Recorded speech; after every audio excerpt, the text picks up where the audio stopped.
Hello, peoples. It's time. This is Tempest Tenebrarum, home of all things White Wolf and World of Darkness. We're here every other Tuesday, except today. This is a rebroadcast due to a glitch. So, sitting around bullshitting about our favorite role-playing games. I'm your host, Peter. And as always, let me introduce my co-host, Eric. Hello, how are you tonight? And joining us as guests tonight, we have some folks that were more than happy to come back after last week's issue. Ian, say hi. Hi, I'm Ian. I'm the moderator over at World of Darkness Storytellers Only, and I'm glad to be here. Thank you. Happy to have you. And Brother Thomas. Hello, I'm Thomas, otherwise known as Sumi, and I'm not nearly as impressive as Ian. I'm just a nerd. So tonight we're going to be talking about the ups and downs of NPCs and what makes a good one or a bad one. And we're going to go both directions on this. So I want you guys to sit back, break out your favorite beverage, and then let's roll. Brother Eric, please. Okay. First question's always yours, dude. I know, man, but you know how I do this, man. All right, let's just start off with the worst, man.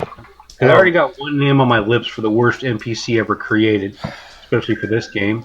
But I want to see everybody else's kind of views on that. I gotta jump in on that, but I'm like looking for his name right now. So here he is. All right. Marcelo, the Motorized Man, page 69 of the Victorian Age Vampire Companion. He is literally a robot who is possessed by a wraith and is powered by steam. It has got to be the most genre-breaking werewolf, White Wolf edition I've ever seen. Like, what fucking game did they pull this out of? I am shocked. I've never heard of this guy. Oh wow, I pat myself on the back right now, but you can't see it. Yeah, for me, Victorian Age Vampire was like the coolest culmination of everything that they did. You know, it was like, I can't believe they didn't start there kind of thing. And they only gave us 3 books. They were amazing. But, like, what the hell is this? There's some other things in here that I would go off on, but I want to go ahead and pass the mic. I would argue that is the #1 worst White Wolf character ever created. Okay. Right. How about you, Thomas?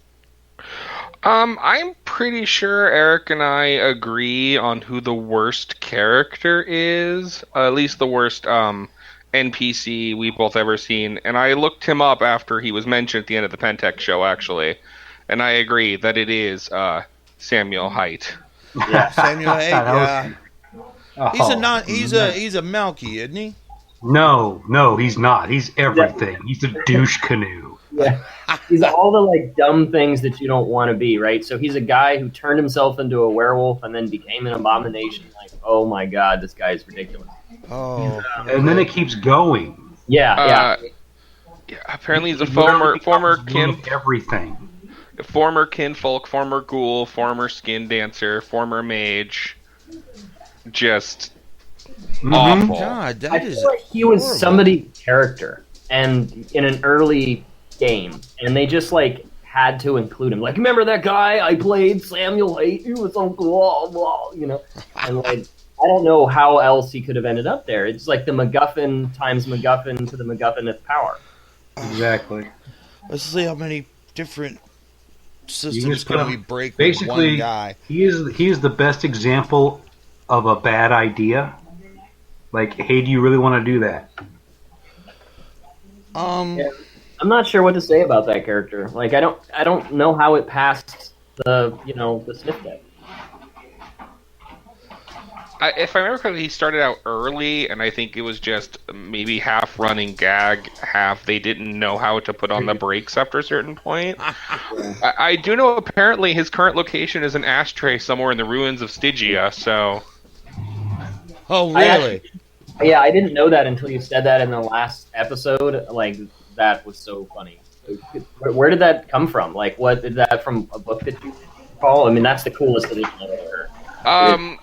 it's actually on the wiki page. I'm looking for the thing now, but I do know he's actually mentioned in Beckett's Jihad Diary at a vampire auction. Someone selling supposedly a cap he used to wear that may have the remnants of his DNA on it.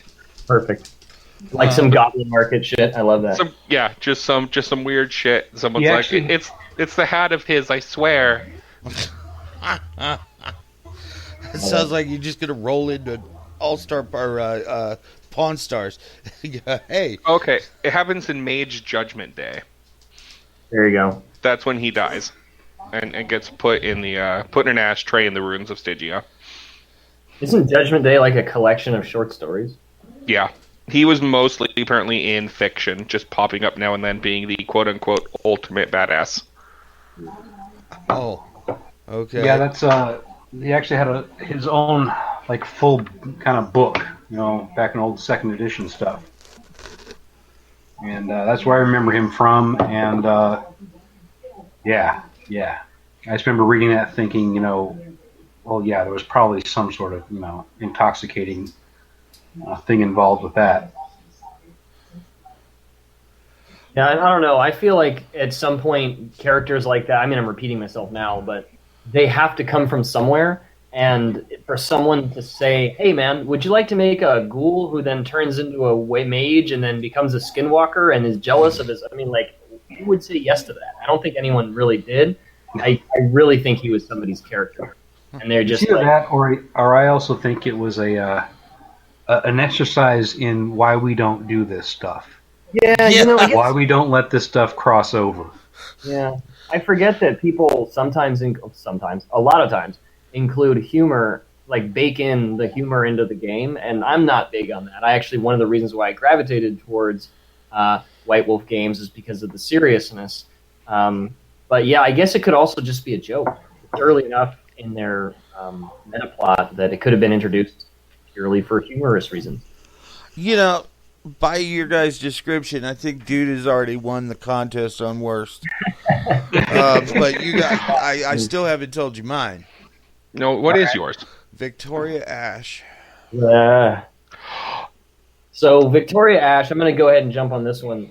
It doesn't, to me, ever come off as like a cool character, but like I struggle with so the vampire fiction is not bad, so don't misconstrue this, but I find it like slow, and I feel like the character that Victoria Ash, she reappears so often. She never really does anything like really that amazing that I remember.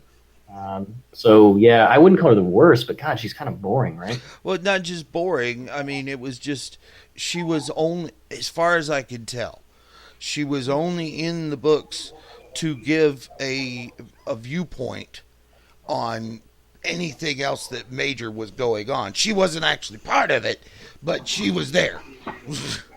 And then, well, it started out with her doing the party at the High Gallery and getting every big kindred in Atlanta killed in one night.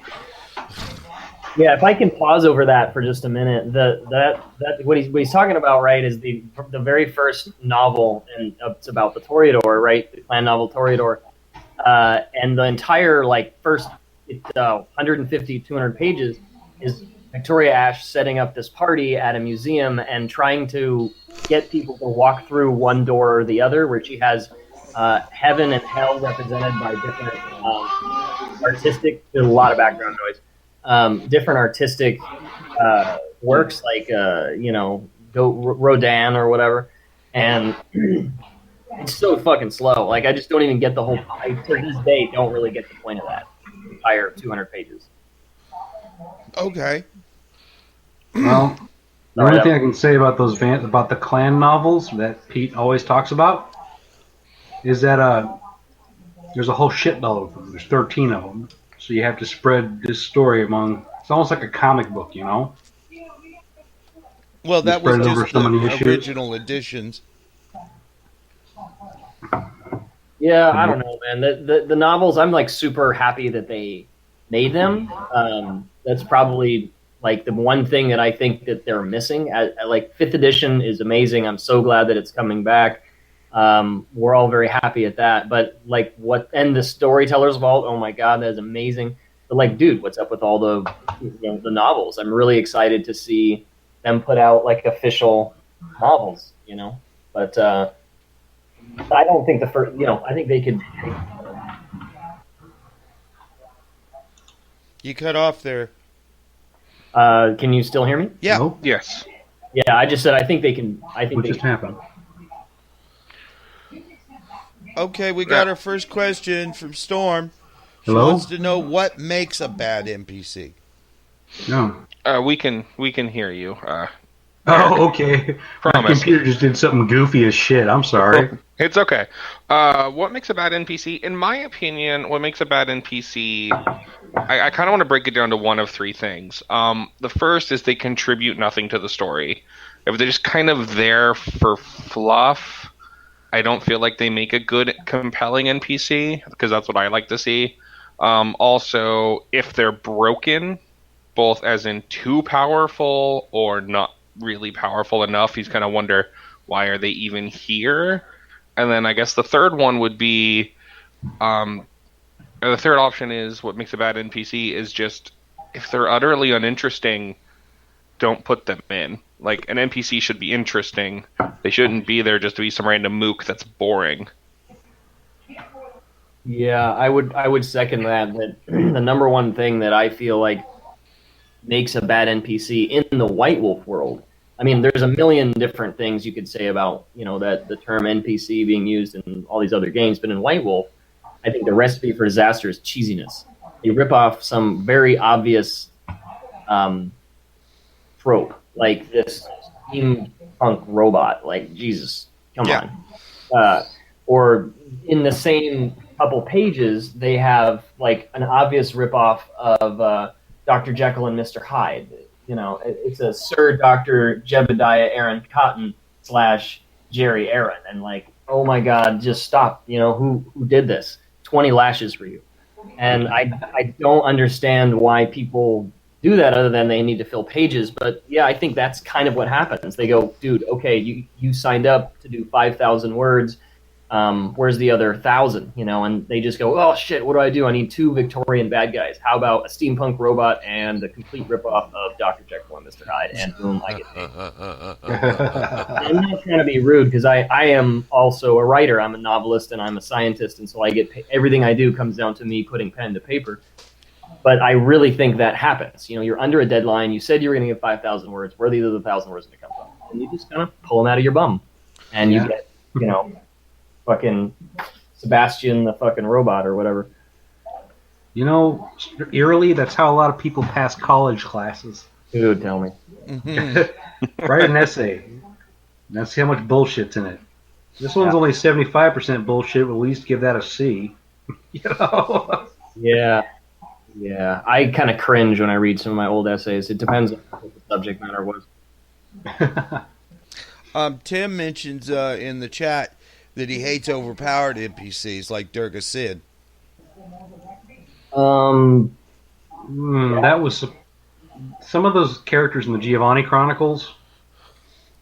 They were really meant to, like, you're not supposed to be like chilling with them, and they're there for story. Yeah, I want to riff on that, but I don't want to riff on it, man. Riff, dude, go. Do whatever you want to do, man. Totally honest, I actually feel like those characters could be more powerful. And the issue is that, just like I think Eric just said, the issue is you're not actually supposed to use these mugs. They're just there, to like pull strings. But for some storyteller reason, you're playing an elder game, whatever, you want someone to interact with these characters. Boom, there's the stats for them. And I'm really big on that. I think it's okay to have stats all the way up to an antediluvian. That's okay with me, because I think that there could be a story where somebody has one antediluvian versus another, and then you really need to know, well, does the Nosferatu antediluvian Absimilarid actually have a 10 aspects or a 9? That's that may become relevant if you have one antediluvian versus another. So I feel like that's okay. You can give stats to anybody, and it's very difficult to be overpowered. The problem is that you generally don't interact with that level of NPC, like even Mithras or any of those people, much less Durga Sin or Baba Yaga. you're never going to fight Baba Yaga. You might as well not give her stats, but if you want to see them, then there they are. Well, they did do some of the stats for the Niktuku. Especially Baba Yaga and Gorgo, she who screams in darkness. Yeah, they painted Baba Yaga twice. Yeah. I've seen 2 separate. Yeah, you're right. So, just for, I guess you guys in the channel have figured out at this point, if you got a question, throw it, please, please. We'd be happy to try and answer it. Even if the answer's wrong, we'll try to answer it. So I think there's no such thing as a stupid question, just stupid answers. Yes, right. And we got lots of those. So I think Tim brings up an important part that even I sometimes worry about is because the NPCs are really all the storytellers' characters or storytellers' tools, and a bad NPC in a bad storyteller's hands just gets worse. But there are some characters who are just fundamentally flawed enough that not even the best storyteller could make them work. I totally agree. And I actually, a friend of mine who will hopefully be on in the future, named Rachel, told me one time that she doesn't like the term NPC. She would prefer the term story character. And I kind of dig that it's not that they're a non-player character, it's that they're actually played by the storyteller. Mm-hmm. They're more like a story character. But I use the term NPC liberally. I use it everywhere. I don't. but I actually like to think of it as a story character, non-player. Okay. Wait a minute. I had it. It was right there. I swear to God. Fuck it. Never mind. Go on. If I remember, I'll bring it back up. No worries. Well, so I do want to sort of pepper my response of about giving high level stats to high level characters. I do think that you can have overpowered characters, and overpowered characters are dumb. I don't want to say get that twisted, because they are. Overpowered characters are dumb. But I do think it's totally appropriate for 4th generation Niktuku, Baba Yaga / whatever characters to be ridiculously powerful to the point where, yeah, you're not going to fuck with these people. They're just going to squash you like a fly. But, if I definitely feel like people could also say, well, I don't feel like this character should even be that powerful, and dial them back. I think that's appropriate too. It's your game. Yeah, that's basically what it all boils down to. Is if that's what the storyteller wants to do, that's what the storyteller's going to do. And if it helps further the game, I don't mind dealing with an OP NPC. But don't throw everybody's, the overpowered NPCs at your group. They will just get tired of it and go home. Oh, totally. Also, I think one of the best things about World of Darkness specifically is because it's also roleplay based, you don't have to necessarily fight some of these overpowered characters. You could actually just situationally try to pit one against another. I mean, pit Baba Yaga against, say, working to find one of the Niktuku who are loyal to the Antediluvian and just sick them on each other. That would be, if you could pull it off, that would work. And it's just like, I can't beat them, but this other powerful thing can, and hopefully whichever one wins is weak enough that we can just come up and kill it after. I also want to, talk about one of my least favorite NPCs because it's actually amusing. And it's also how you can tell when a storyteller's beginning to really run out of ideas. But I've run a lot of LARP, especially here in Toledo. Actually, a lot everywhere. But we had a game going for it had to have been a good almost 8-9 years, But at that point, our storytellers at the time threw this this thing. It was a 3-headed dog monster with scorpion tails that ate dumpsters and ran off. Sounds like kind of. It served no purpose whatsoever. Yeah. All right, you beat me to it. I was like, so what purpose did that serve? Exactly, and that was. And the player who encountered it came up to me and goes, "Dude, this is the dumbest thing I've ever heard." And I was like, "What?" And I went over to the guys and like, dude, what is this thing? He's like, I don't know, man. I'm out of ideas. Right? Yeah. And I'm like, dude, it's obvious. Yeah. Storm has another question, if you guys don't mind. She wants to know, let's say you do have a bad NPC. What are some of the things you can do to fix them? So something I think we can bring up using that previous example. Actually, let's fix that sort of idea of an encounter. Like that to me, if it were a Vampire Chronicle, would ring of a Shimizi creation that's trying to break the Masquerade because there's an upcoming Sabbat raid on the city. Yeah. Okay. That to me would work. It's a creation that Shimizi creates to try to shatter the Masquerade, so the Camarilla pours all their resources into that and don't notice the sudden disappearing of homeless, mass embracing of shovelheads, and suddenly here comes the swarm. And you were dealing with the fucking Masquerade. Sucks to be you. Like, that's what I would do to fix it. You just have to think outside the box and sometimes recontextualize a bad NPC to make them good. Like, Victoria Ash would be interesting if she had personality, but it doesn't seem like she has one other than she's pretty and she just happens to be at places when crap goes down.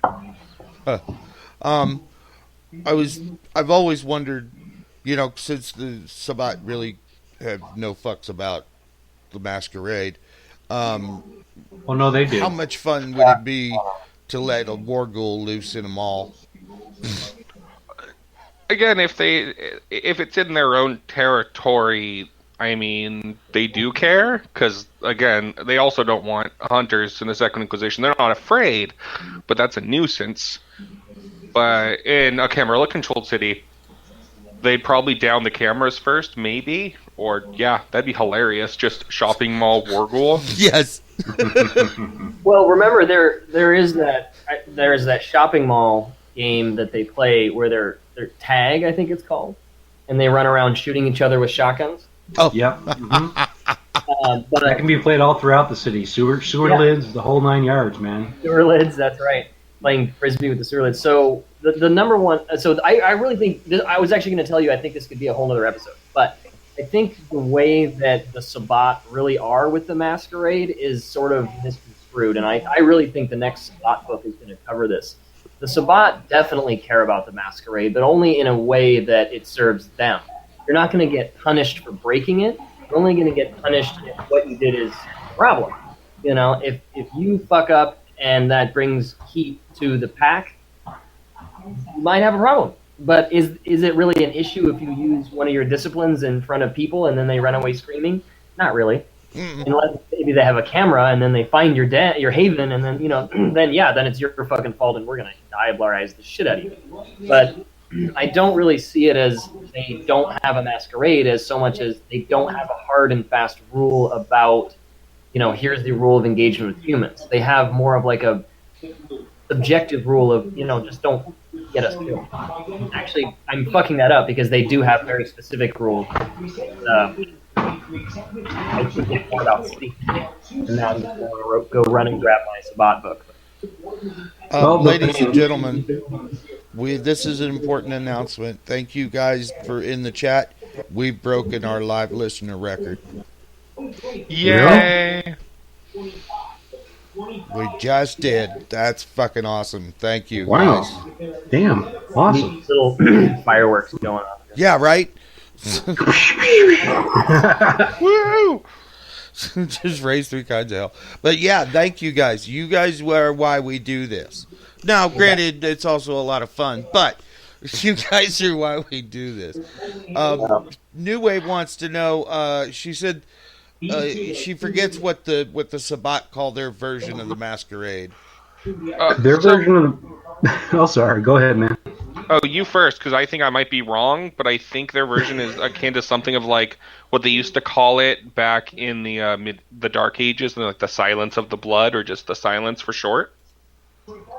Not exactly, because it has to do with what they think of the Masquerade. They don't really have like this a rule about it.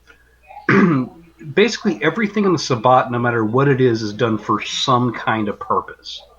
And there's somebody directing it somewhere. And the entire thing about the society is that you either fit in and do your job, or you are culled because you are weak. So, Right. yeah, they don't really break the masquerade, but if somebody does, if it doesn't serve any purpose whatsoever, they're culled eventually. So that's kind of how it works. It's not necessarily that they keep a masquerade, they just keep stupid people out of their ranks. You know? Shovelheads don't make it for a reason. There's You know? somebody. I think the Mike, best way to somebody think outside about in the driveway. Sabat is like Probably the way- Bill. What's that? No, we've got somebody's in our driveway beeping. Oh. Anyway, No worries. Yeah. So I think one of the best rules of thumb to think about the Sabbat for your game is that it's basically the Catholic Church except more evil. You know. So the Catholic Church is extremely hierarchical. Like the Pope has, until recently, right, had what was called papal infallibility. The Pope is never wrong. So that sort of trickles down, right? If the Pope's never wrong, well, what about the cardinals? Well, they're never really wrong except for maybe the Pope. And then what about the archdiocese? Well, they're never really wrong except for maybe the cardinals and then the Pope and so on and so forth. It's a pyramid scheme. And so if you're a shovelhead, it's not that you don't have any powers. You're just at the bottom of the pyramid, and you can move up. There's a lot more upward mobility in the Sabbat than there is in the Camarilla. And so you're trying to not get your boss mad at you. You know, like you were saying, they just don't really allow stupid people. That's kind of it. If you fuck up, your boss, your sire, your packmate, your priest, whatever, might kill you. I really think that's how it works. I mean, I don't have the rules in front of me. Well, the thing, I mean, that's a pretty good example, and that is kind of how the structure works. But I guess the difference is that if you hold on to a position of any power, be it bishop, archbishop, cardinal, whatever, you have earned that spot. And not only have you earned that spot, you also know that every single person beneath you is trying to kill you for that spot. Absolutely. sort of like So the being a Klingons. leader in the Sabbat, you have to be a crafty, manipulative motherfucker. Yeah. Yeah, I would. Right? You know, I guess I do bring up the novels a lot because I'm rereading them. But, you know, novel number 2 is the Simpsey book.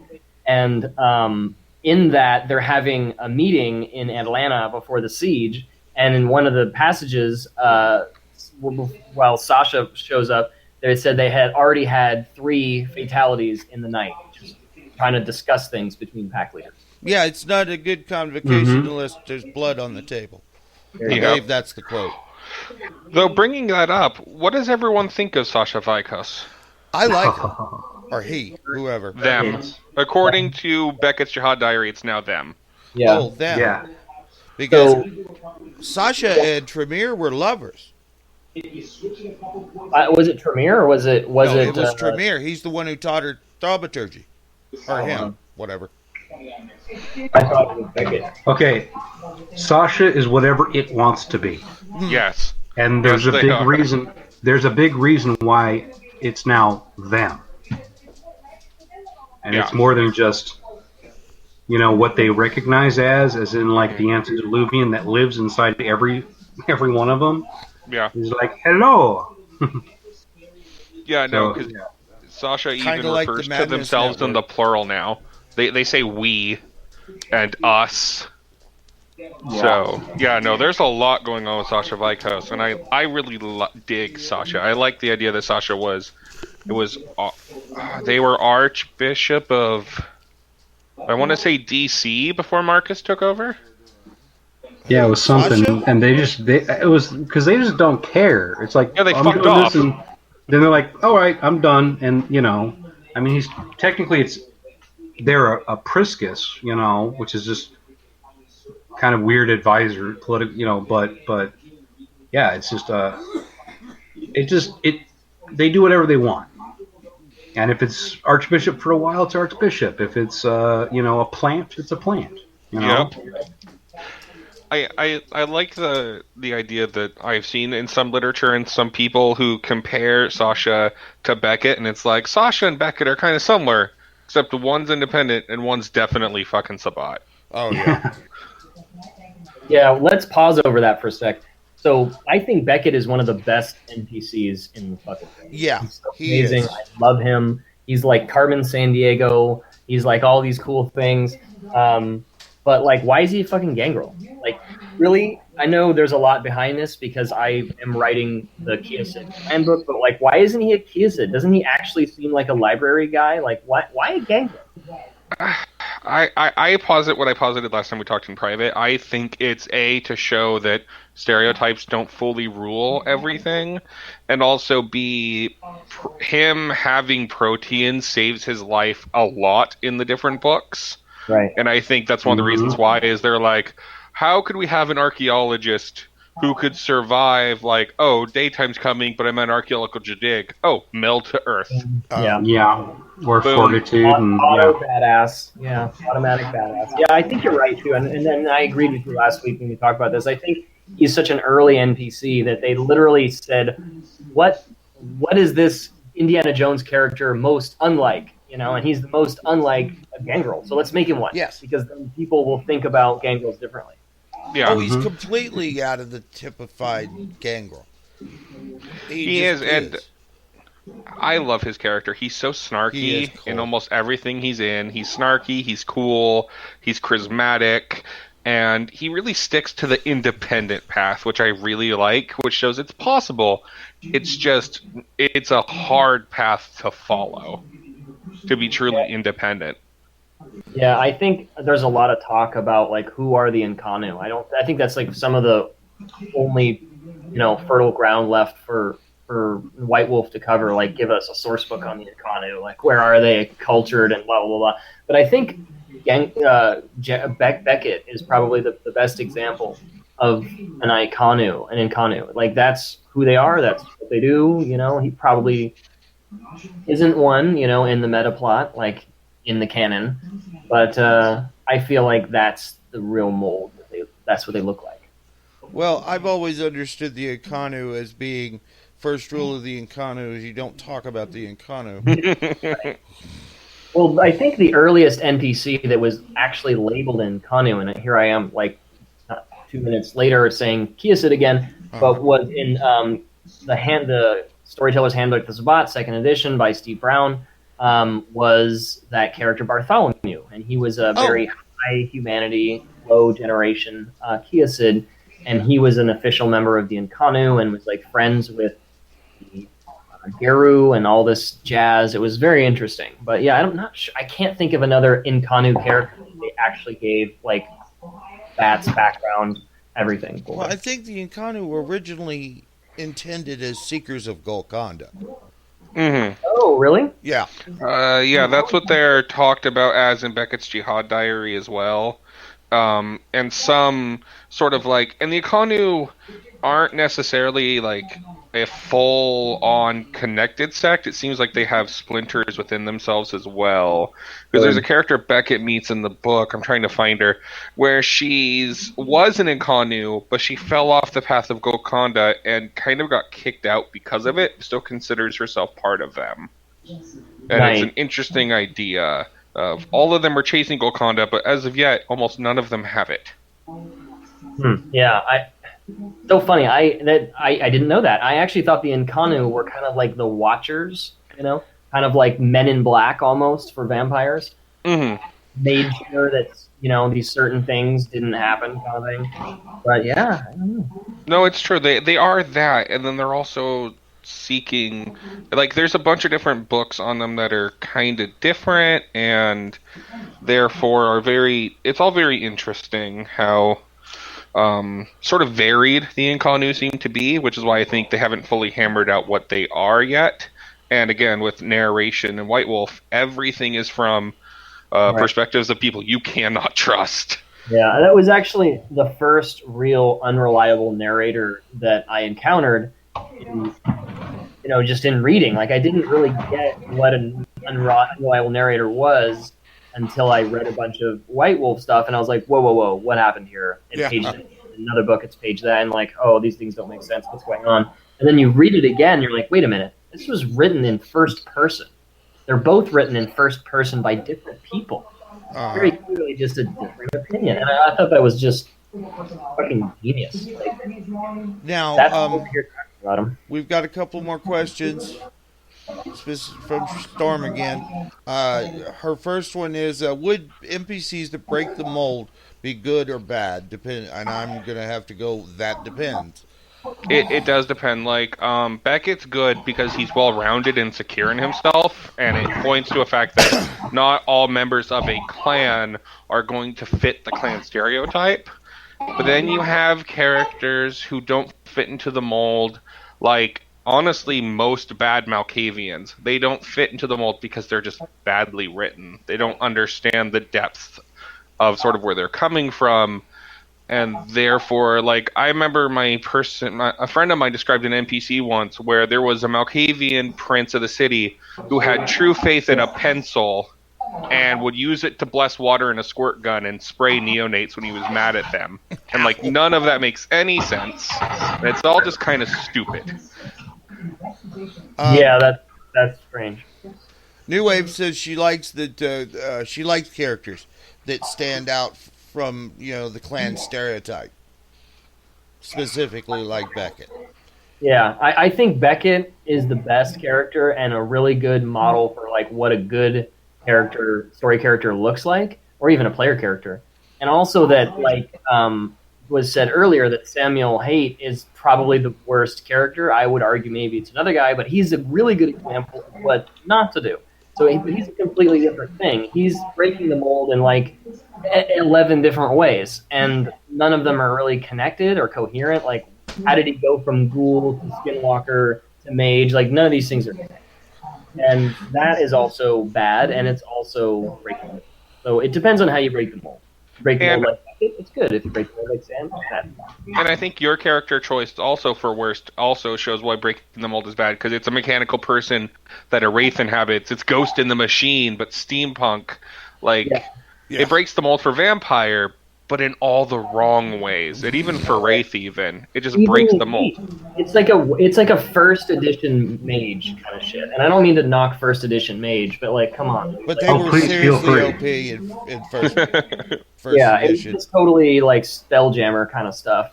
Yeah. First edition, which I love Spelljammer actually. Me too. But I think it's great for Spelljammer, but otherwise it makes good toilet paper. Yeah.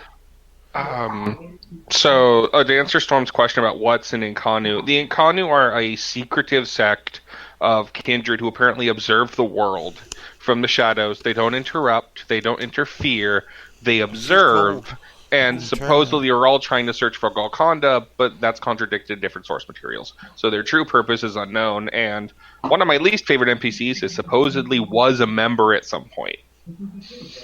Yeah, I see them as the watchers of the jihad, that they are looking for signs of the jihad, and that the subtext of that, because we don't have a source book to actually tell us, is that they are trying to stop it. And I don't think that's ever said anywhere, but I think that's the very strong subtext, is that the Incarnu... That's just cool. I believe that the Sabbat are the actually ultimate good guys. That the Sabbat actually are understanding what's going on, and they're needing what the fight. hell are you smoking? Oh man, the good stuff. Go ahead. I was going to say I agree with you. The Sabbat are the ultimate anti-heroes, and I really like them. I'm Sabbat through and through. Yeah. I'd like to package that before I pass it over, because I don't want to hold the mic too long. I just mean they're not the ultimate good guys so much as they have thought out the utilitarianism world better. It's better to just fight the antediluvians than it is to wait for them to wake up and serve them or whatever. Yes, but as far as the Cam are concerned, antediluvians don't exist. That's why they're the bad guys. Like, and that's why I think that's worse. Like, their non-participation in jihad is worse than the Sabbat being total break. Well, the true players of the jihad are the Methuselahs. Everybody above them don't care. Everybody below them don't know.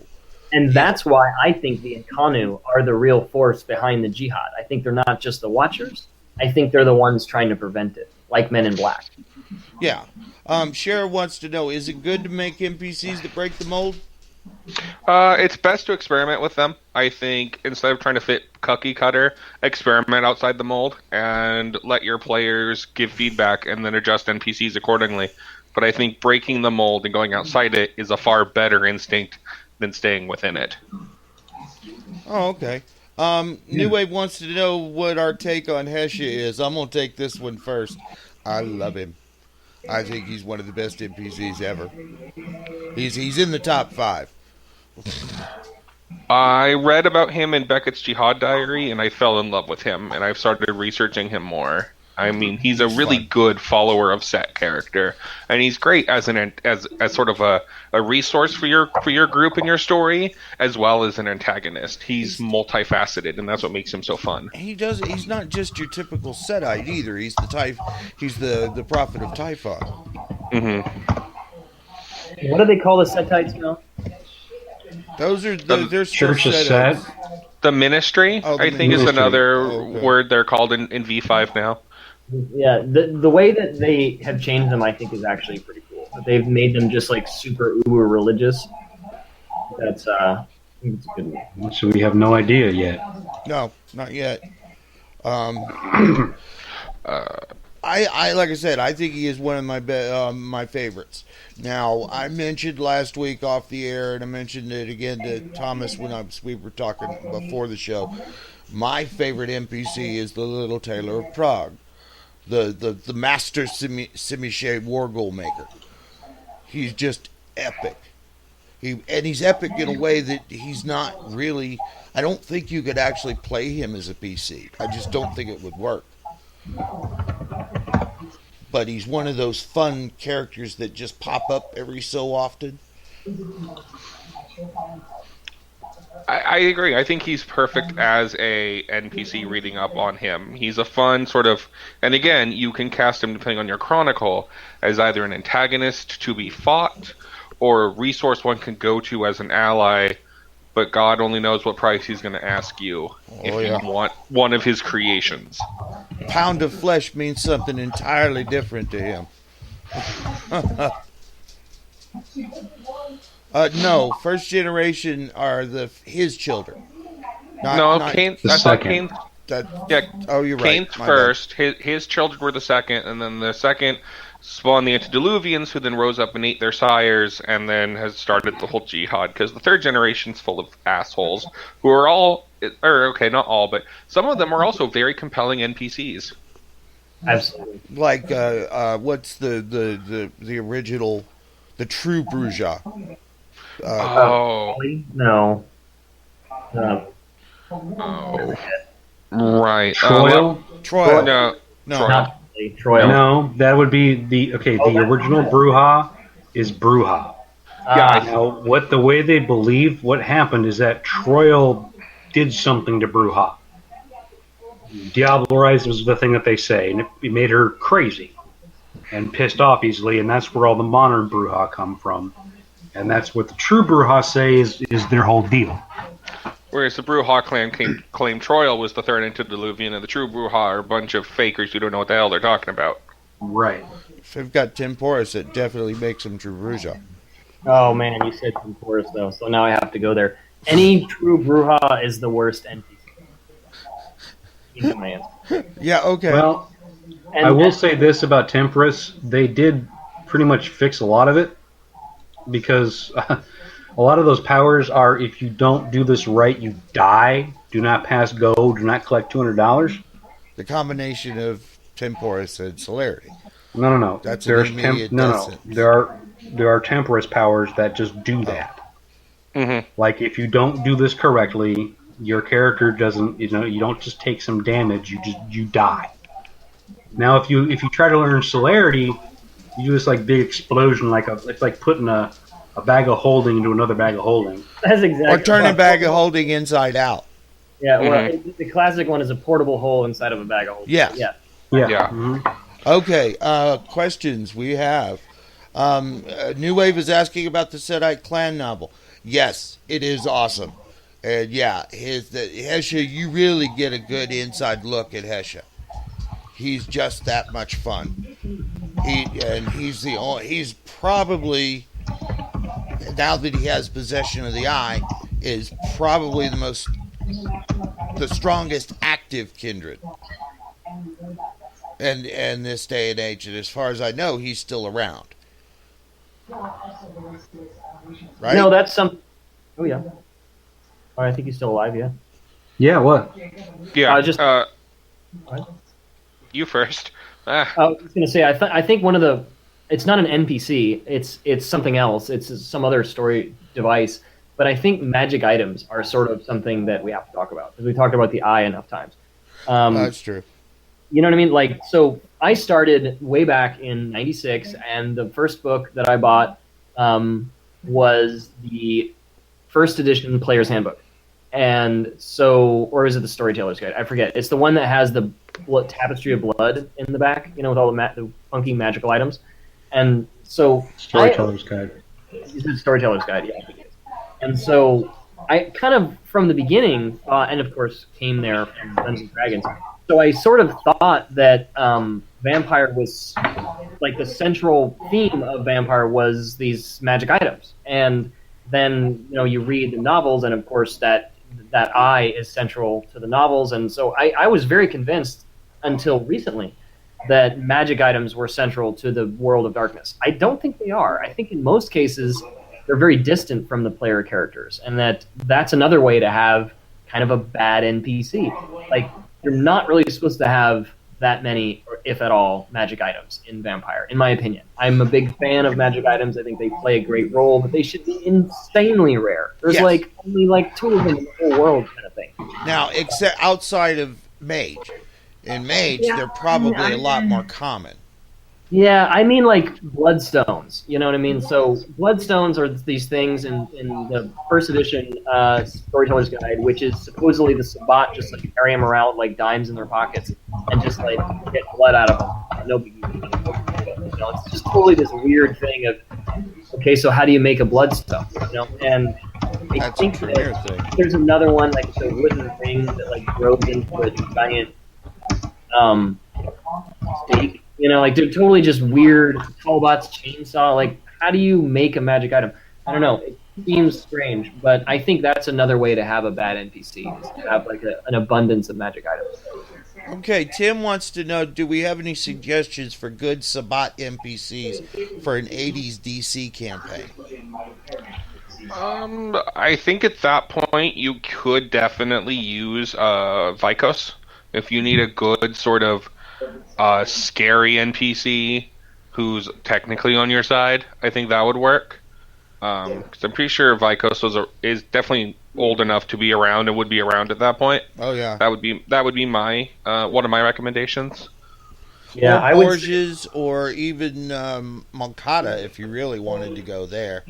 Mm-hmm. But he's never left the old country, I guess. You guys haven't mentioned like the most important guy to the clan Zamisi. I would assume Lombok Ruthven.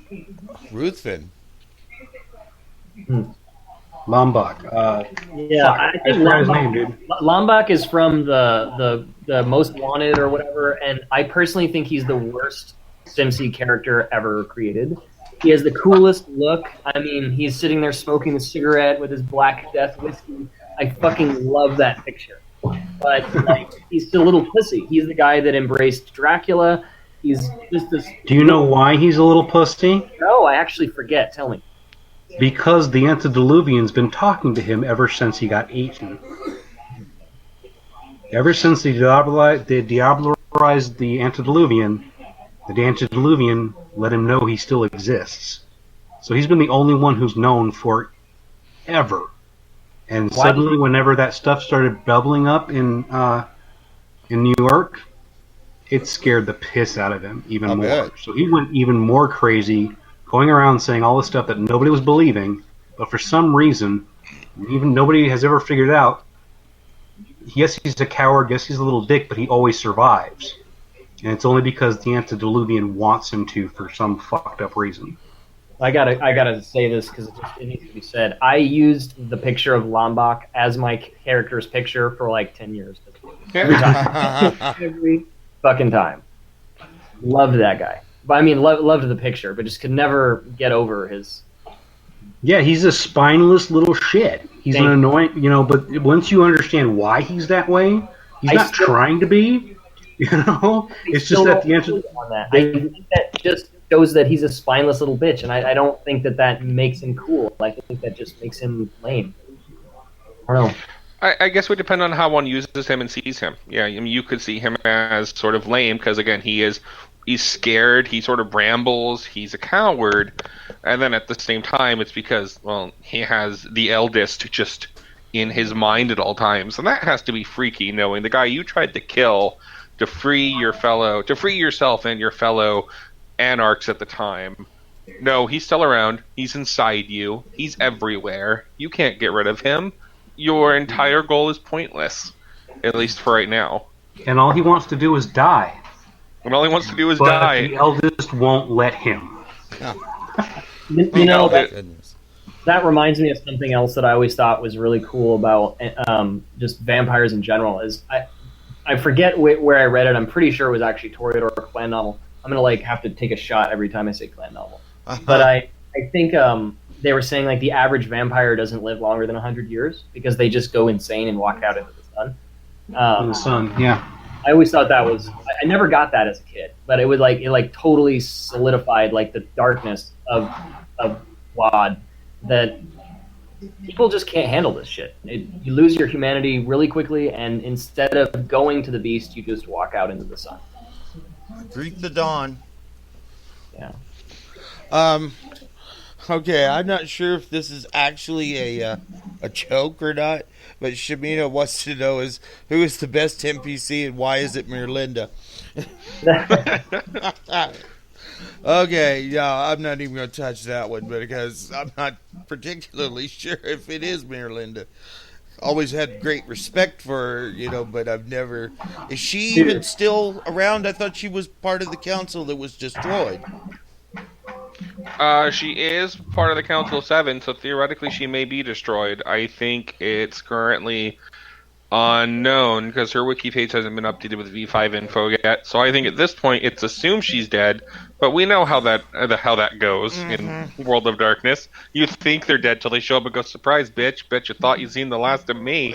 Yeah, it's like a comic book. X-Files, man. I mean, she's not. So, sorry, you guys first. Well, no, I want to believe. No, I just had to say, though, I really think Beckett is the best. He is so nuanced. He's been there since the beginning. He breaks the mold. He's fucking got everything. Isn't one of his letters the first page of the old Green Book? I'd have to look, but I wouldn't be surprised. He's been around for forever. Yeah, I mean... Yeah. Okay, no, he's not. Yeah, I guess he is. Is this the prologue, A Gathering of Beasts?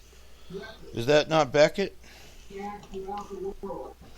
don't know. I haven't pulled up the first edition book in a while. No, this is second ed. I'm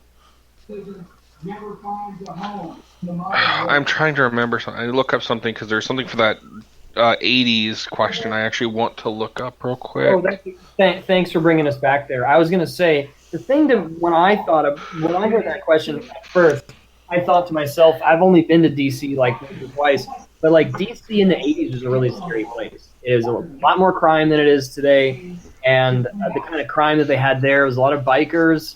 There was also, of course, there's a lot of shady blue collar, white collar, whatever, corporate crime. And if I were to say, what kind of NPC are you going to be in DC? Of course, there's DC by Night to go by. There's all the Sabat characters. You can pick a lot of those. But I would really expect to see a lot of Bruja and Venture and that would be another character you could expand on that doesn't have a lot of what I'm seeing is predetermined personality for that 80s game. Also, you could do Zachary Sikorsky, who, for those who don't recognize the name automatically, is the person who eventually, starting in 2001, started to pretend to be Regent Melinda Galbraith. Mm-hmm. So you could give a little bit of history to Zachary, the poor bastard. Did they get put the skin on and shut up? Did they get Hardstack the younger in the Second Inquisition yet? Or According to his wiki page, both him and Jan Peterzoon died during the Bruja uprising of 2012. But considering Hardstadt the Younger, just who he is, and that Jan is his kid, I don't think they're actually dead. They seem the type to fake their own deaths to me, if anything. Yeah. Because Hardstadt the Younger is a badass antagonist type character to use. He is a good NPC for that. Ian will get this one. What the hell's a Jan Pecker Zoo? What? That's one of the lines during the. I think it may be in the La Sombra book. Is that somebody mentioned that Jan Peterzoon had been added to the Camarilla side of the war, and one of the young Pack Ductuses said, "What the hell's a Jan Pecker Zoo?" Yeah. Oh, that one went over my head, but yeah, that I am actually rereading the clan books, and I'm only on the second one, so a lot of that stuff is gone. Oh, okay. So let's see if there's any other questions in chat before I haven't break seen into any. this. Not yet. Okay, so here's what I want to talk about. Since in Vampire specifically, there are 13 big NPCs, the Antediluvians, who are sort of the big bads. Who's everyone's favorite and why? And what makes them the best of the 13 in your opinion? I'll go last. Sorry, go ahead. I've been talking. Yeah, go. If you've got somebody, go. I actually really like Absimilarid because he's the Nosferatu third generation. Because he has, I mean, as cheesy as his beginning is, a beautiful man that was so vain that he cursed to be ugly. Like, okay, it's pretty fucking cheesy. But the rest of his character arc kind of fits, and so if you need, a cheesy beginning to get the rest going, then so be it. But I feel like he's been there since the beginning. He ends up somewhere like, comes like a mountain or something. He has a really unique character arc that goes back for forever. And so I think that as an NPC, as a third gen, he's the coolest for that reason. He has the most history. You can use him throughout all of your time periods. Mine is probably Hakim. For a couple of good reasons. All of the Banu Hakim have always scared the living shit out of me. Because being Tremere, that's the way that works. We seem to have pissed everybody off. But as far as one of those scary NPCs that you'll never ever see, the Vizier maybe, but not Hakim himself. And I'm pretty sure he's still floating around in Alamut or down underneath somewhere. So, Thomas? Wouldn't doubt it. Mine, honestly, is the one who I think has the longest game plan, and that's Salat. Yeah, the he's playing the Antediluvian of the long Salubri clan. Just the longest con imaginable. And the best part is he sort of put on this air and this fantasy of, oh, I'm the good one. I'm the healer. I'm a good person. Now let me create this Infernalist clan. Oh, and then let me sort of set myself up to get the Obler Eyes so I can take over this usurper clan. And let me put this here and that here. And it's just like, you evil bastard. So I'm glad you brought up Salat. I remember when that came out, and how come I don't get to say nothing? Oh, that's right. Go, Eric. Go, man. Can't honestly, do that man, to the dude, co-host. Mine's Malcav. Really? Awesome. Yeah, just because the concept of a guy who's just seen too much, I always thought was really cool, and that he knew so much that his mind broke, I think makes for a really, really cool character. And then how he kind of goes, the way the Malkavians are, as far as being in touch with everybody, they're really like the closest to their antediluvian than almost anybody else, in my opinion. So his story kind of fits in the rest of them, because you never know when a Malkavian's actually spouting the truth. Yeah, man, I remember when the Malkavian Madness Network came out. I thought that was so fucking genius that became indentation or whatever. That's really cool. That is cool. I also like the V5 thing and end of V20 in Beckett's, where a bunch of Malkavians go to Jerusalem and no one knows what the hell happened, but the city went crazy for a while, and then just all the Malkavians left. And some of the hints are that, like, no, they all went. They actually found Malkov's body, and a bunch of them drank from it, and he's just now fully integrated into the entire clan through the Madness Network. Mm-hmm. And just how terrifying that is, of just the man who knew everything now is the clan who knew everything. Mm-hmm. Like I said, I think that gives me a lot of times when I play this game, especially Vampire, it's always been about personal horror and things like that. But to think that you can learn, if you learn so much stuff, that your mind can actually break. Is one of those pretty horrifying things, I think, anybody can relate to. Oh yeah. So to backpedal a bit, you were going to talk about Salat, Ian. Yeah, I actually feel like Salat was kind of retconned into being a cool character and was actually a really dumb character.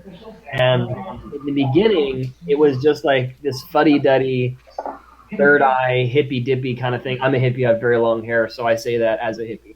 And that's how I felt when I saw that character. I was like, well, this is kind of dumb. And then the powers didn't, because they only went up so high or whatever. Or no, maybe he didn't have the soul steal thing, but I don't seem to remember them having that whole soul stealing thing in the beginning. And then the Dark Ages came out, and they had a clan book, and all of a sudden there's like multiple versions of them. There's like the warrior version, and then they have this sort of tricky way that they can use. They can steal your soul and then just not give it back to you, kind of thing. I found that to be really cool, and then of course him taking over Tremere. That's fucking awesome. But in the beginning, I really didn't like them. I thought they were really dumb, and I have a hard time shaking that. I constantly have to remind myself that they're not hippies. They're not like these sort of killer people. There's like a whole demonic dimension to their bloodline. Does that make sense? Yeah. I think it's a case of he was kind of a crappy NPC, and then they made him better, looking back and being like, what other dimension can we add to him? And they made him one of the ones playing the long game of the Antediluvians, like the eldest, like Malkov, like Set, technically, and like some of those others who were just playing this really long game of jihad against the other Antediluvians. And the question is, who wins? Okay, Storm's got another question for you. Now, I'm hoping I'm reading this correctly. How do you feel about storytellers using canon NPCs for homebrew campaigns? Or are they are they even supposed to be able to use them? Every campaign is a homebrew campaign. Yeah, technically, you're right. I think the answer that's great to go with is no, you're allowed to touch any canon or create any NPC you want. Just do the ones you think are comfortable and the ones that you can play. The one thing with the quote-unquote canon ones is some of them have personalities that others may know, so if you start going out of character with them, it could be immersion breaking. That's like the only thing that I worry about. Like, I don't think I'd ever if I put Beckett into a game, he'd be there very sparingly and very short, because I don't know if I could capture his level of awesome snark. There you go. Kind of like what they did for Bloodlines. Yeah. Yeah, I would feel similarly if I was playing Star Wars. Like, I probably wouldn't use Skywalker or Darth Vader, because, like, whoa, that's a lot of skill. So, yeah, I think those characters, that's a good point. Maybe you should stay away from Beckett, people like that, because you'll just ruin them, like, unless you are an actually ridiculously talented storyteller, you know? Or just you think you have a great sort of idea of the character. If you can get into the character's head, by all means. But like me, I can't. I can't get into Beckett's head. He's too. My brain doesn't work with what I've seen him portrayed of him on the page. So I'm like, I'm just not going to touch that one. Okay, let's just talk about him some more because he's fucking awesome. Beckett is like Indiana Jones to me, and that's the way I think about him. I think about this guy who is like kind of multifaceted. He's not so much a sensitive male, but he's like a very smart guy, you know, and he like wants the world to be better. So he's like a very wholesome kind of guy, but also kind of like a paladin, you know, like he is a zealot about good things. It's not that, you know, Indiana Jones himself, he would always say that belongs in a museum. You know, that was very noble of him. And he would bend the rules in order to bend the rules. He would be a fucking grave robber. But he would do some pretty, you know, gray area stuff for the greater good of this stuff belongs in the museum. He would always be fighting with that other collector and, you know, get it before he gets it kind of thing. And I think that's what I think about with Beckett, that he is Indiana Jones. Okay. Well, we're at our halfway point. Go ahead, Ian, get your plug in, dude.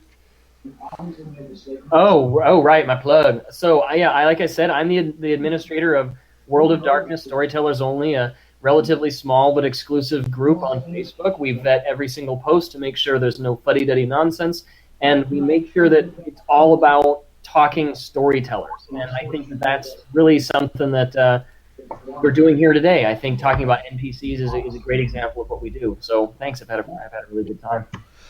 Thank you for enjoying your time with this. I hope that if I want our guests to walk away with one thing in mind, is that they had fun. Basically. Just for our plugs, and you'll be able to get your plug again in at the end of the show, Ian. But for those of you guys listening in the channel, we're back to our record again. Thank you.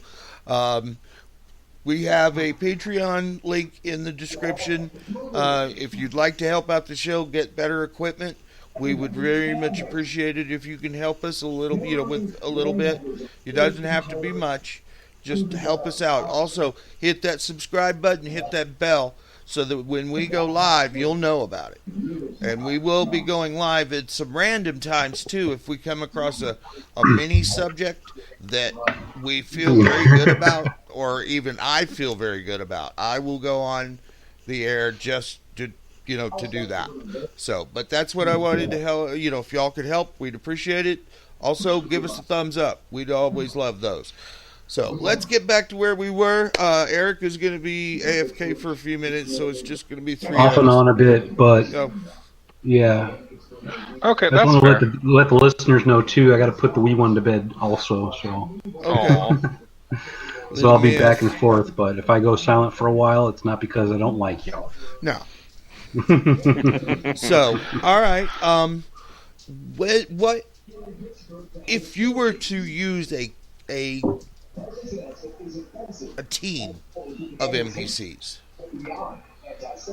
Are there any even? I don't want to say high-level NPCs, but some of the ones that we've talked about, and there are quite a few other ones that we haven't touched on. Mostly, we've been talking about vampire. I'd like to talk somewhat about the teams of NPCs that you can, send on a tangential, cross the path of your guys, not necessarily trying to kill them or anything, just holy shit, what was that kind of thing. So what groups of NPCs could you see working together? Say up to 3. By groups of NPCs, you mean like Nefandi and Bali and that kind of group? Well, no, I was talking about if you were going to use a named NPC. Oh, groups of named NPCs. Which ones would you consider? I've got one. Okay. I think this will set a good example. So one I would use, let's say specifically if the Chronicle revolved around either forbidden knowledge or a magic artifact that the player characters wanted, I would actually pit them up against Lucita, Oculos, and Beckett. Oh, no. Oh, not Lucita. Oh my goodness! Every time I think about her, I just get the tingles. She's So, right up there with Fatima as far as my female favorites.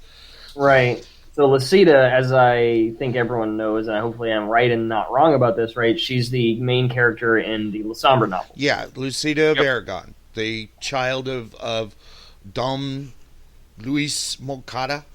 Hmm. She's Yep, also that's her. killed her sire. Yep. And she was into Tribu, and then after the death of her sire, actually switched back to being Sabbat, or switched over to being a full member of the Sabbat. Okay. So she's been in both big groups. Because I saw this stuff in the 5th edition says she is. She isn't. She's still part of the cam.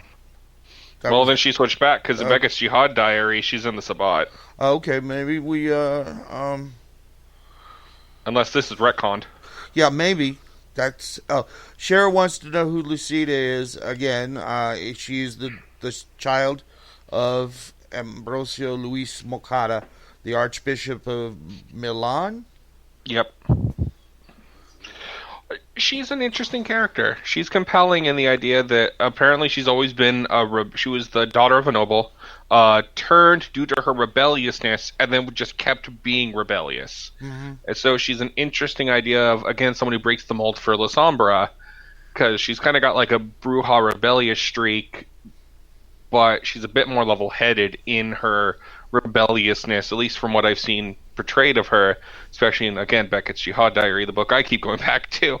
But no, I like her. She's interesting and kind of compelling, and one of the Chronicle ideas, actually, the only reason I do it is because there's canon connection between Beckett, Oculos, and Lasita, so they would be three who would be together, who'd go on an adventure together.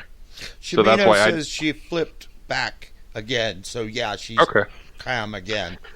I don't blame her, honestly. I mean, with the Right?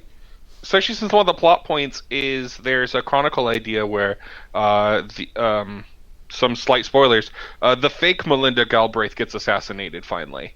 Ah, okay. And the spot of Regent opens up, and one of the main Inquisitors, one of her quote-unquote siblings, someone her sire also embraced, is like, I want you as Regent, Lucida. And Lucida's like, what the fuck are you smoking? Yeah, basically. So but she's got some pretty epic shadow power, man. She can do. Well, that wasn't just the only thing. She's capable of earth melding and then moving, which is almost impossible, as I understand it. Actually, that's just considered the Mythosyria power can do that. You can Okay. stone. Yeah.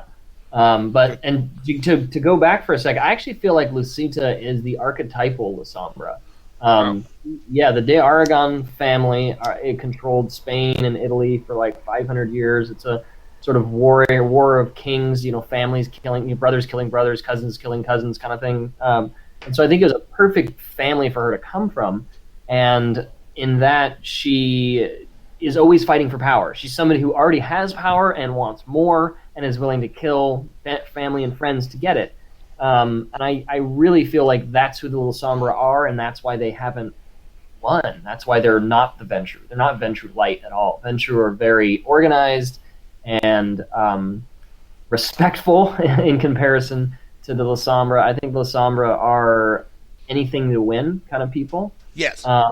And I think that they are already aristocratic people. They're not like from the bootstraps kind of. They actually make the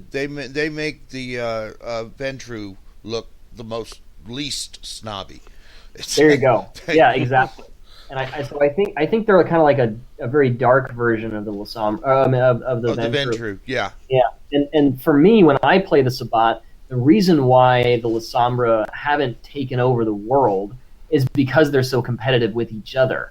And that's why I think the Lasombra anti-Tribu are probably some of the coolest NPCs. I think they're fucking awesome. New Wave wants to know about our opinion of the Lasombra book, or the trilogies.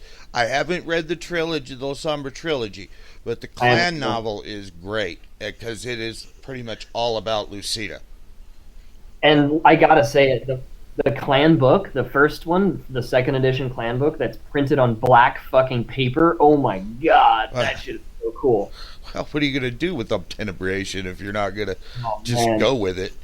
Dude, I can't believe they never did that again. That was just dope as fuck. Oh, right.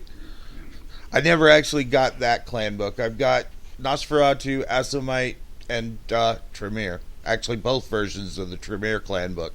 I have the clan book that they because they stamped the logo, the clan glyph on the spine of each of the clan novels for the second versions, and they goofed for the Tremere one. It's got the rose on it instead of our glyph. So, and I knew it was a mistake because I actually got a hold of a Toreador book and it had the same rose, and I'm like, oh, come on, y'all.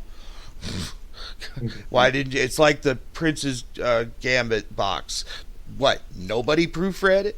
Please? Yeah, well, I'll go ahead and say that, having written a few books myself, you get these ideas at the last minute, and I feel like some people do that and some people don't. Not everyone does it, but for the 11th hour, you get the 11th hour genius idea, and you go back in and you add these things, and they don't go through an editor, because it's the 11th hour. You've already shown it to the editor, you know what I mean? And the editor says, when you fix those things, it gives you another idea. Oh, damn, that's a good idea. And so then, instead of sending it back to the editor... Okay, Eric, please mute out your mic, man. You what, huh? Okay, you're back? Yeah. Okay. What's up? Okay. So to answer Storm's question, Oculos is a Nosferatu who is a canon character who sort of is like a Nosferatu, sort of more reclusive computer Beckett. He hacks and apparently collects antiquities and some magical items and sells them about. And apparently for a time was actually trapped in Kaimelki. And Beckett doesn't know how the hell he got out. Oh, shit. And if Beckett doesn't know, nobody knows. Yeah, no, Beckett got him trapped in there, and he was in there for 4 years, and then he somehow got out. And he's never told Beckett how. So only he and whatever got him out know. Oh, okay. Oh, yeah, Shamino. I'm a pyramid loyalist. I'll be right back, okay? Unfortunately. Yeah, whatever. House Karna all the way. Another fun NPC.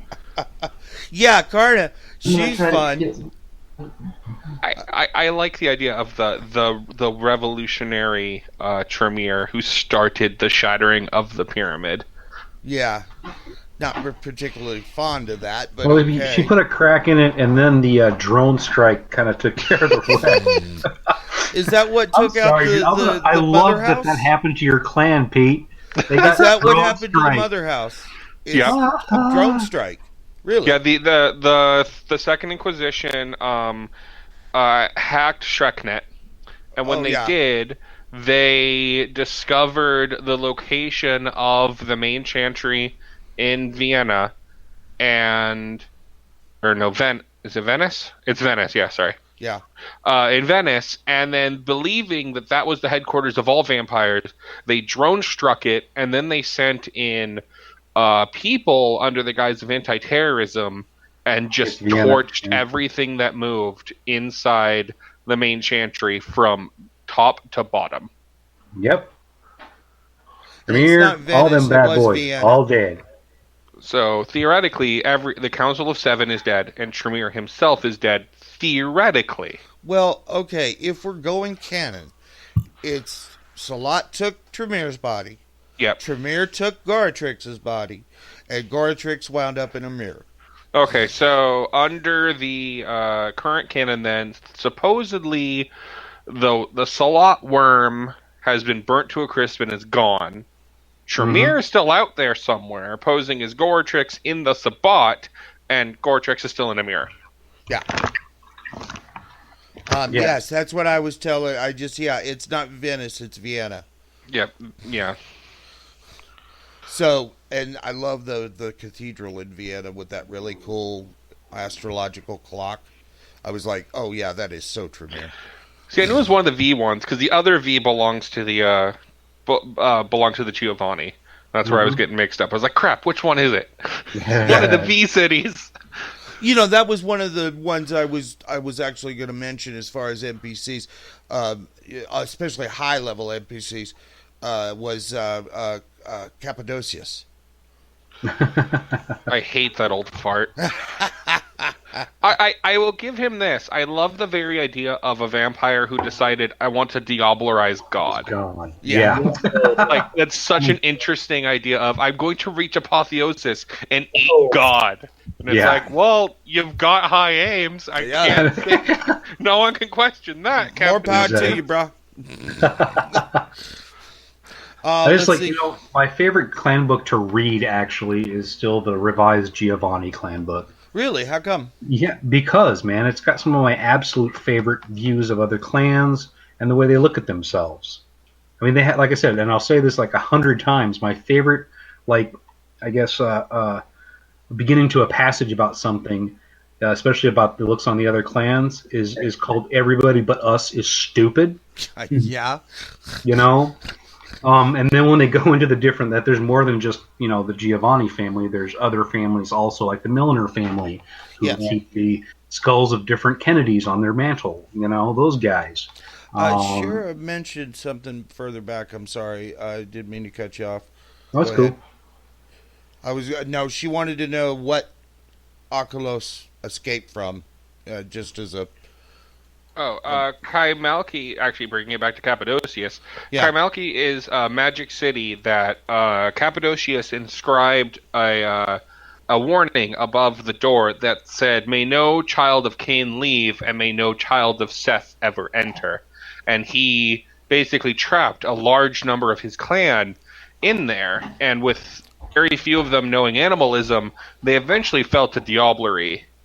And eventually, a mysterious NPC, who's basically a plot device known as the Capuchin, showed up and taught them, you can't escape physically, but your souls could escape into the Shadowlands. Here's how. Okay. Here's a Sargon fragment and the Sargon Codex. Have fun with that. And so they escaped into the Shadowlands, and then when they were able to burst free again, at a certain point, they became the Harbingers of Skulls. Right. So can we also say that the Capuchin is probably one of the coolest NPCs also? Okay, you broke up at the end there. Oh, can you hear me? Yeah. Yes. I think we should also say that the Capuchin is one of the coolest NPCs. I agree. I think he's cool. I wish I could see more of him to get into his head, because he's just super enigmatic, but I think that's what adds to his cool factor. Absolutely. I saw him for the first time as the the connective tissue, however rotten it may be, to the Samedi and to the Harbingers of Souls, and I was really happy when, I think, just like you said, that became clear. And I think that the whole necromancer aspect of vampire, I think, is really interesting. Yes. The Giovanni, like all those clans together, and even the first time the Kiasid appeared, they were actually too. Mm-hmm. Storm wants to know what happened to the Toreador antediluvian. That's so weird, man. I was actually trying to look that up to see what the heck happened. And I can't remember her name. I think it's a her. Ishtar is one of the names she's known as. Ishtar or Arikel. Arikel, or sometimes known as Ishtar. She has multiple names, like most of the darn antediluvians do. Yep. Apparently, according in the Final Nights, but those are no longer strictly canon, she's awakened in Greece. But, I mean, I've never really seen anything super happen with her. I don't even think she's really prominent in the Gehenna book. Yes, she is. That's true. That's what I remember. She's one of the last ones. Basically, does this clan ever actually do anything? Well, it's funny you say that. I never really liked the Toreador. I always thought they were kind of, it's a side comment, but I think Vampire and the World of Darkness in general kind of mirrored Anne Rice, and so the Toreador were kind of like the Stott clan, and I never really gravitated towards that character Stott, so I just didn't gravitate towards the Toreador in general. And then when I read the meta plot, and it turned out that the Convention of Thorns was led by, or whatever, like the founder of the Camarilla is a Toreador, I thought I just didn't like that. But the more that I write Toreadors into my games, they're actually pretty cool. They interact, they're the most human of the vampires. They interact with humans the most, more than the Ventru. Like, Ventru are very human because they use the humans as tools a lot. And so then they, by necessity, interact with human devices a lot, cars and buildings and businesses and money and stuff. Well, the Ventru have, per capita, have more ghouls than any other clan. The live stream just went offline. Did it? According to YouTube, it did. Bummer. No, I'm not... we had a glitch there. We're still on. We just okay, lost, good. Never mind then. We just lost a few frames.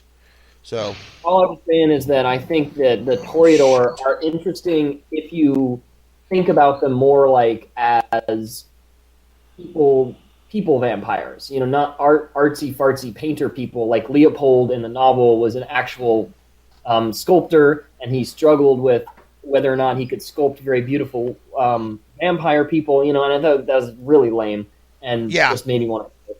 And I'd rather drink a cup of my own vomit than read that book again. But sorry, whoever wrote it. But again, we're gonna fall back into the Victoria Ash trap too. Exactly, like just really. I mean, whatever. At any rate, I think Set.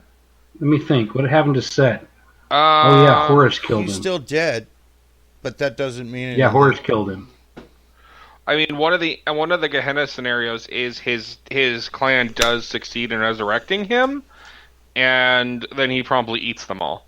Sort of like the perfect sort of all the clans point and go, ha ha. Yeah, pretty much. As the followers are eaten, despite their religion going, we'll be his right hand and he'll love us all. Oh crap, we're dead. How'd that happen? Right. Mm-hmm. But was it Set that ate them, or was it the Liban of Africa that? Wait a minute! Did somebody say the wrong? The wrong? No, I guess not. I didn't hear anything. The organization that shall not be named. No, they have not been brought up. Good. No, not at all. The Liban are the Ebony Kingdom. Yeah.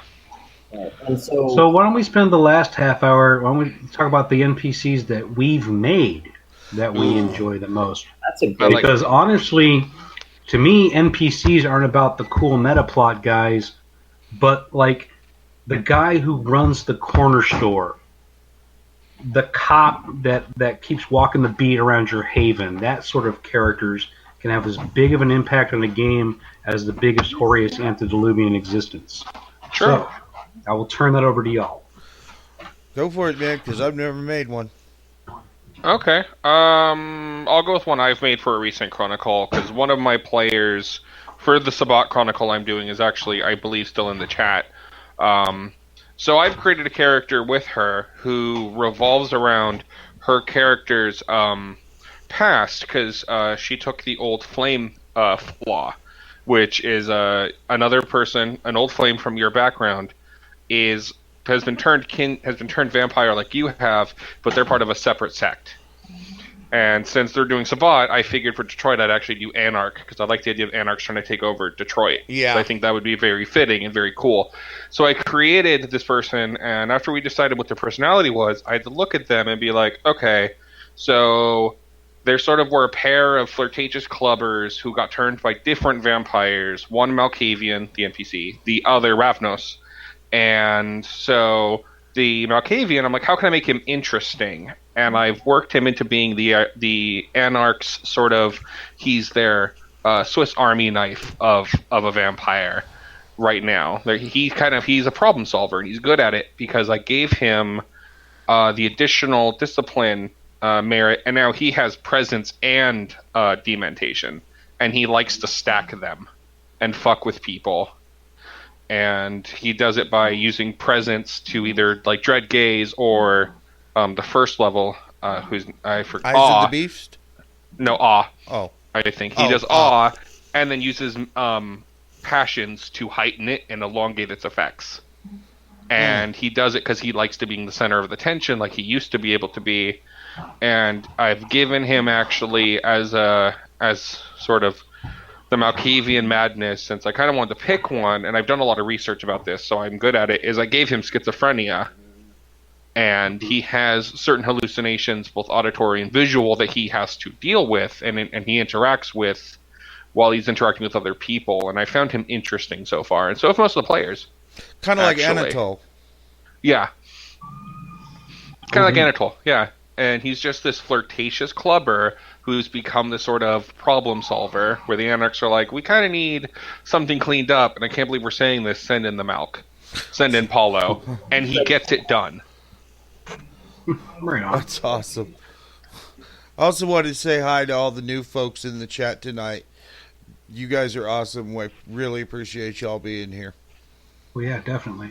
That's a lot of good questions tonight too. Yeah. Shara, this was Shara's show. She really wanted to do this thing because she's trying to do this for the first time. Granted it's werewolf, but there's some fun stuff in werewolf. Man. Oh yeah, there is. Oh yeah. Werewolf to me as man, I have two favorite NPCs. Oh, sorry, man. Go ahead. Oh no, it's all right. I'll talk about my NPCs afterwards. Go ahead, Eric. Okay. A lot of the stuff that I ended up running a whole hell of a lot ended up being LARP. But the same thing that goes with NPCs for that are the same thing as a storyteller would do in a tabletop game. The difference is costumes, Yeah. But one of them was surprisingly for a werewolf LARP. I created a really interesting, basically he was a ratkin, but his goal wasn't to just be annoying, but he would try to keep teaching individual werewolves lessons. So he was a vehicle for the story that I could, because of the way they travel through the Umbra, bring in and out as necessary to feed people plot. Like, here, go do this for me. Hey, go do that for me. Give me some cheese, whatever. So, for me, creating any NPC that can, feed the players in one way or give them options is always good, too. But I had this one NPC that I made that I would bring in every now and then, and he was a Toreador and Titraboo. And I brought him into the can game that we were doing, just as an interesting experiment to see what would happen. So everybody thought his art form was just making porn. And he was one of those, and no offense to any German guys, but that creepy German guy you always see at the club, you know what I mean? Hello, my name is Klaus. Yeah, I'm going to look at you. Come here. Oh, look at you. You're so beautiful. You want to be in my movie? And I'd sit there and creep everybody out, but then I'd get a few people that would actually want to be in one of my movies. What I didn't tell them was that he was making snuff films. Right? Of course. Because Toreador and Titraboos are always twisted backwards from what they find as art. This is beautiful, but it's got to be dark. So an interesting thing was this guy just ended up becoming everybody would try to use him to get back at their enemies, right? But this guy would just basically tell everybody else oh, he's trying to kill you, and oh, he's trying. So it just created a fun little chaos every now and then. Yeah. Oh, and no. Peace Miles. No offense to German guys, but creepy German guy, I'm honestly wheezing. By the way, Storm, man, I really don't. Also, by the way, Storm, ask as many questions as you want, girl. She wants to know about Ravnos that has visions. Would that something would work? I'll make her some more nuggets. She's honestly, I think it could. There's things for that. I know there's merits that allow your character, so it's workable within the principle of the game. So it could work. I guess I would feel like the character also has to have more than just the Ravnos who has visions for an NPC, because otherwise they're just sort of like a plot prophecy dispenser of walk up, insert quarter, get prophecy, move on. And that's a way to make a bad NPC, is just sort of a plot/quest giver, like the bartenders in Skyrim. I need work. Give me bandits to kill. Goes off to kill bandits. Yeah, but every now and then you've got to smack a player upside the head. You know what I mean? If you got the one person that you're in an alley, You're about to fight somebody, and you've got that one player who's going to ask you, well, what color's the dumpster? No, there's two guys with guns about to shoot at you, so what kind of stuff is on the ground? Trash. And then, and then you just kind of, but so you have people that sometimes will just kind of wander off, and you can't really know how to quite get them back, and that's where you have those little, like that Ratkin guy, that just will pop in every now and then. Hey guys, what's up? And then give them something to do that can get them back on track. Yeah, I feel like people try to give quirks to NPCs, or in people that write novelists. I write novels, and I think that's something that you can really fuck a character up really badly, giving them too many idiosyncrasies for no reason. But that's one way I think you can create a good NPC is they have a solid idiosyncrasy that you play on a lot. Like, they like to sing. There was that with come on Ian with Denzel Washington and John Goodman. I'm getting the name. Come on, guys. Azazel, the fallen angel, would possess people. What was the name? The Fallen. It was called The Fallen. Oh, right? yeah, that was an awesome movie. Yeah. Amazing movie. And that was how they identified that people were possessed. They would sing because that demon liked to sing. And that is a great way to create an NPC. But you couldn't have like 10 of them. He likes to sing, he likes to dance, and oh, by the way, he's come on, dude, you can't have all these different things. It has to be one kind of thing that you ring that bell, Well, there's also the issue if the NPC turns out to be an elder, any elder above a certain age has to take a derangement as a flaw. You have no choice. It's the way it works. At least that's the way it used to work. He's not really talking about game-wise. I mean, you're an author. I'm an actor. So I always look at making every character, no matter what it is, as three-dimensional as possible. But the way I do it is by thinking about what this character is like. Where are they from? What do they like to eat? Things like that. It's always those little details that you can throw into anything that makes the guy at the corner store go from being the guy at the corner store to Ralph, our buddy, who's there on every Tuesday night to give out free coffee and donuts to the cops. And when he's done with that, he'll hook you up with a bubble gum if you're the kids. Mm-hmm. There you go. That's a character right there. Mm-hmm. And that's only a couple different things. And you can just, have Ralph every now and then just kind of go, hey, when he's outside sweeping and he's making, guys give him $2 to sweep the parking lot, He's the carry-out owner with a heart of gold, We'll do anything to make ends meet, right? Yeah. Mm-hmm. So I gotta say it because I just got to. I have some favorite NPCs that I made. When I was first starting to get into storytelling, I tried really hard, to have this big grand story, and so I actually never got to use these characters. But man, did I enjoy creating them! I have these three independent / Sabbat people that there's a Malkavian, a Simsi, and a Kiasid, and they've all been flesh crafted to look exactly the same. Oh, and no. Right? And I had the idea of the Caesar Nero. He watched Athens burn and played his fiddle, right? That's the crazy myth of the psychotic Caesar. And so I wanted to play on that this Sabbat, very powerful Sabbat Kiasid was coming in and disrupting a city, and he would be constantly monitoring the players, and they would see him as this bum on the street that would, and they wouldn't know who he is. They would just always be seeing this bum, and if they wanted to interact with him, then they could, and it would be one of the three, depending on the power level of the characters. But yeah, he would just sit there playing violin, in these sort of awkward situations. And the way that I was going to get characters, the players to think that he wasn't a vampire is that, of course, the Kiasid can go out in the daytime for a little bit. It's called the Brandis trick. And you have to be, of course, very low generation, so I wasn't using canon for that.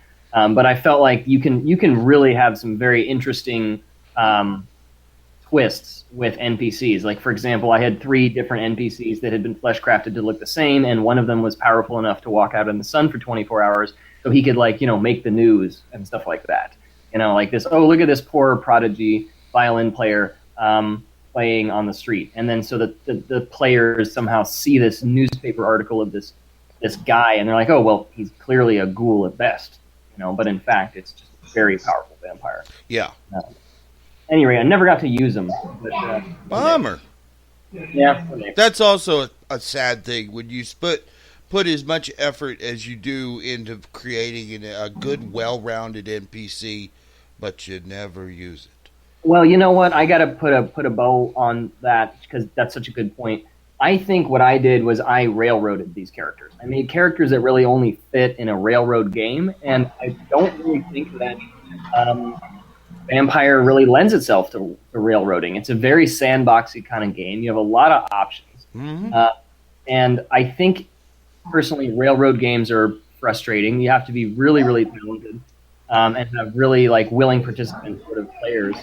But I think that's one of the drawbacks of really writing an amazing character is that I may really love these NPCs that I made that have all these nuances. I don't think I'll ever get a chance to use them ever because they're too nuanced. They might fit in a novel or something, but it would be difficult for me to create a situation where the players interacted with them in the way that would most make them most useful. Most okay. I might have a solution to that, or at least a suggestion. Please, yes, of course. Mm-hmm. So I run very small groups right now. Like, one of my groups has only got 3 players in it. Another one has 5. So to flush out the parties a bit, I created NPCs that are party members. But I've also ensured or done my best to try to inhibit them from being the leaders. It hasn't always worked, mind you. Because in one of them, my NPC in the Spot Chronicle is actually the pack priest. Because no one else created a character that would fit that role, and every pack has a priest. So I created them one, and he's a Harbinger of Skulls character I created who actually follows the path of Lilith. And it's a really interesting sort of dynamic where he does the Rite and he has faith in them. It's just he sort of has this idea of no, I need to teach my pack and others lessons through pain and suffering because that's the price one pays for knowledge and power. And it's a fun dynamic so far. And That the sounds really Inquisition's good. in town and he's nervous. Yeah, I've never done Path of Lilith, but I think it's really good for NPCs. It doesn't seem like it was very well thought out, but I guess, because it seems kind of like the first few tenants violate the top tenants, so you're constantly going to be violating tenants. But if you look at it the way that you said, where it's really you've got a pack priest that's putting them through the ringer, learning things by gauntlet, throwing them in the deep end, if you will. I love that. That's awesome. Yeah. If it's an NPC, you don't really have to worry about, oh, well, do you need to make a conviction check right now? Yeah, and it's working pretty well because he's him and one of the others are more experienced, and the other 2 are both still Sabbat on the path of humanity. So it's created an interesting pack dynamic between the 4 of them. Nice. Yes. From what I know about Sabbat games, you tend to have to worry more about balance than the cam games. I'm at least the one we're playing now. I like it. I'm having way too much fun with this. This is more fun than you should legally be allowed to have. Which one? Yeah, that's probably the only good thing Cheney ever contributed was that hilarious quote. True. This is so much fun. It should be illegal. And they're like, that is hilarious. Okay, cross them off. Oh no, I got a crack of Doom off of the other night. It was awesome. I told Thomas about it before the show. 2 10s, 2 9s, 2 8s. Oh God. And a 10 on the hunger die. Oh man. I blew dude's head clean off his shoulders. And then 8 something. I mean, it was just, that was sick. 8 freaking 8 successes. I kind of want to patch something up for New Wave because New Wave brought up Set and was sort of disappointed with the canon. And the fun thing is, in White Wolf, you can, if you don't like a way a certain NPC ends up like that, you can throw out the canon and adjust them yourself. You just have to justify it to yourself and to the players.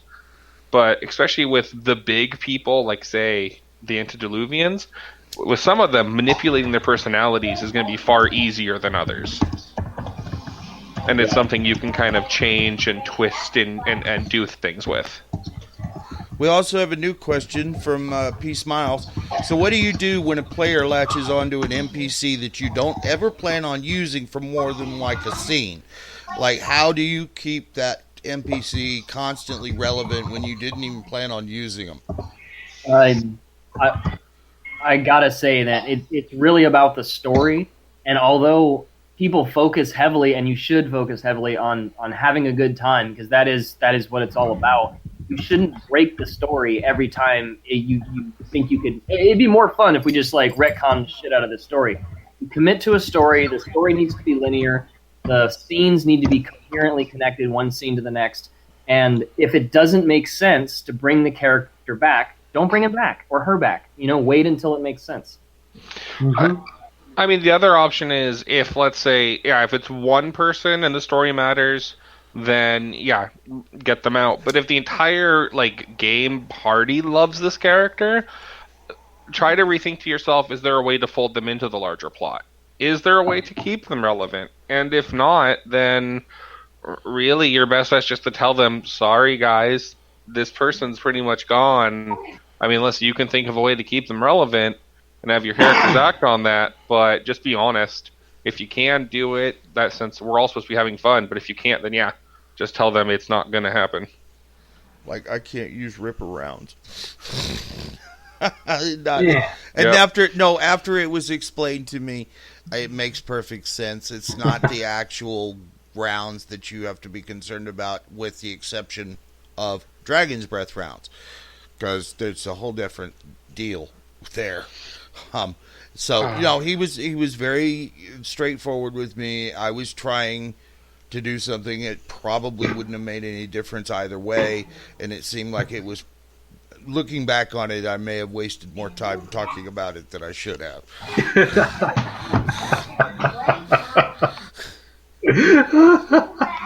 See, now he's laughing.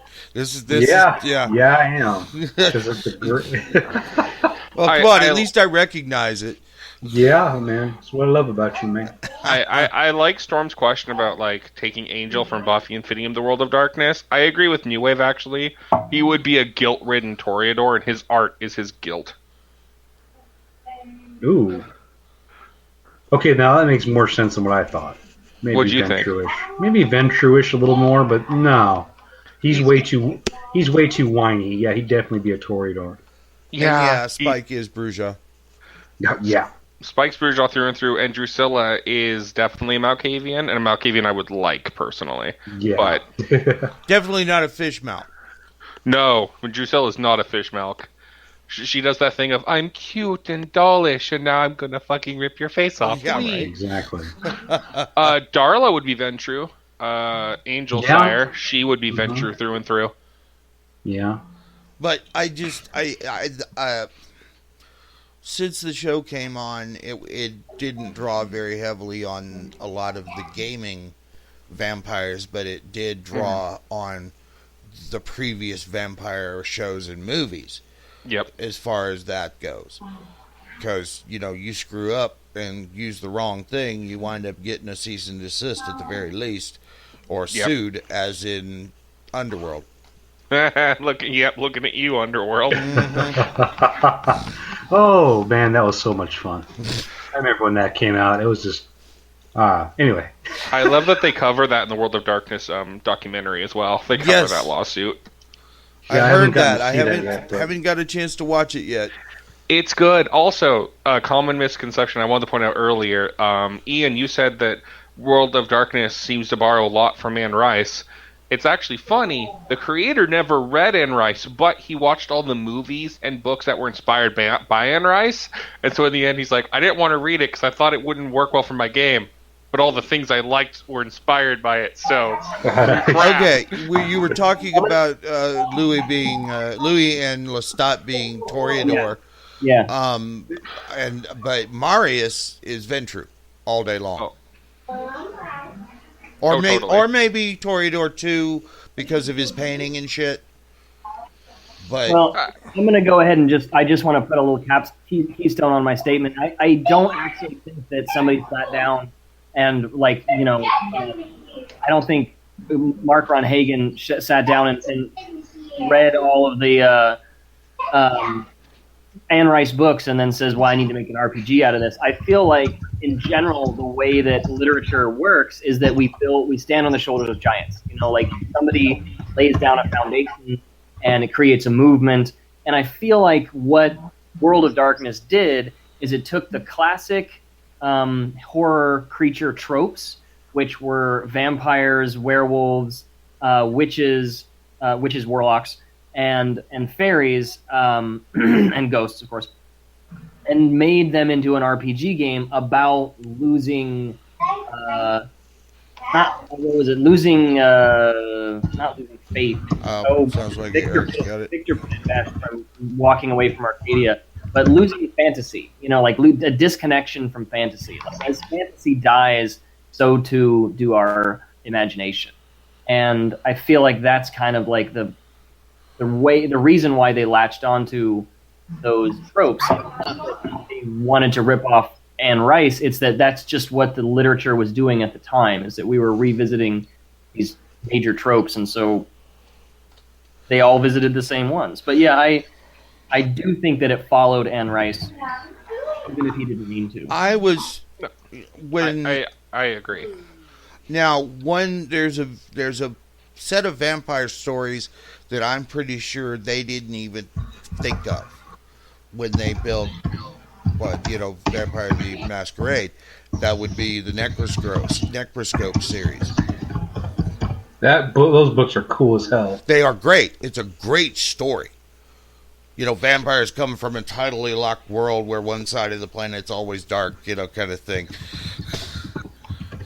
That isn't cool. No, how I now describe World of Darkness, I think, is it's kind of like Anne Rice Vampires if it all took place in Gary, Indiana. Yeah. Because apparently Gary was also a huge inspiration because they were driving through it for Gen Con and the idea hit him when they're like, who would live here in this city? And the dude's like, vampires. Because Gary's a depressing as hell place. But they also, it kind of like the Strain, they used the whole topic of vampires being parasites that inhabit a body, not necessarily the body itself as being the vampire. Mm-hmm. Yeah, I don't know. I always felt like that was the one thing I didn't like about vampires is that it was like suddenly that's not him anymore. It's a demon now, and all he cares about is blood. And I was like, what the fuck? That's terrible. How do you have a character arc if really all you care about is blood and your entire past is gone the moment you become a vampire? You're just an agent of darkness. That's totally dumb. I felt like there was a book that was written by the Ravenloft series in Dungeons and Dragons called I Strahd. Anyone else read I Strahd? Yeah, yes, I have. It's on my shelf. That is a badass book. It is. Isn't it? It's really like the only thing that really, okay, I'm going to get shot down by all literary critics in the rest of my life for this, but it's up there with, Dracula. One of the really good vampire books.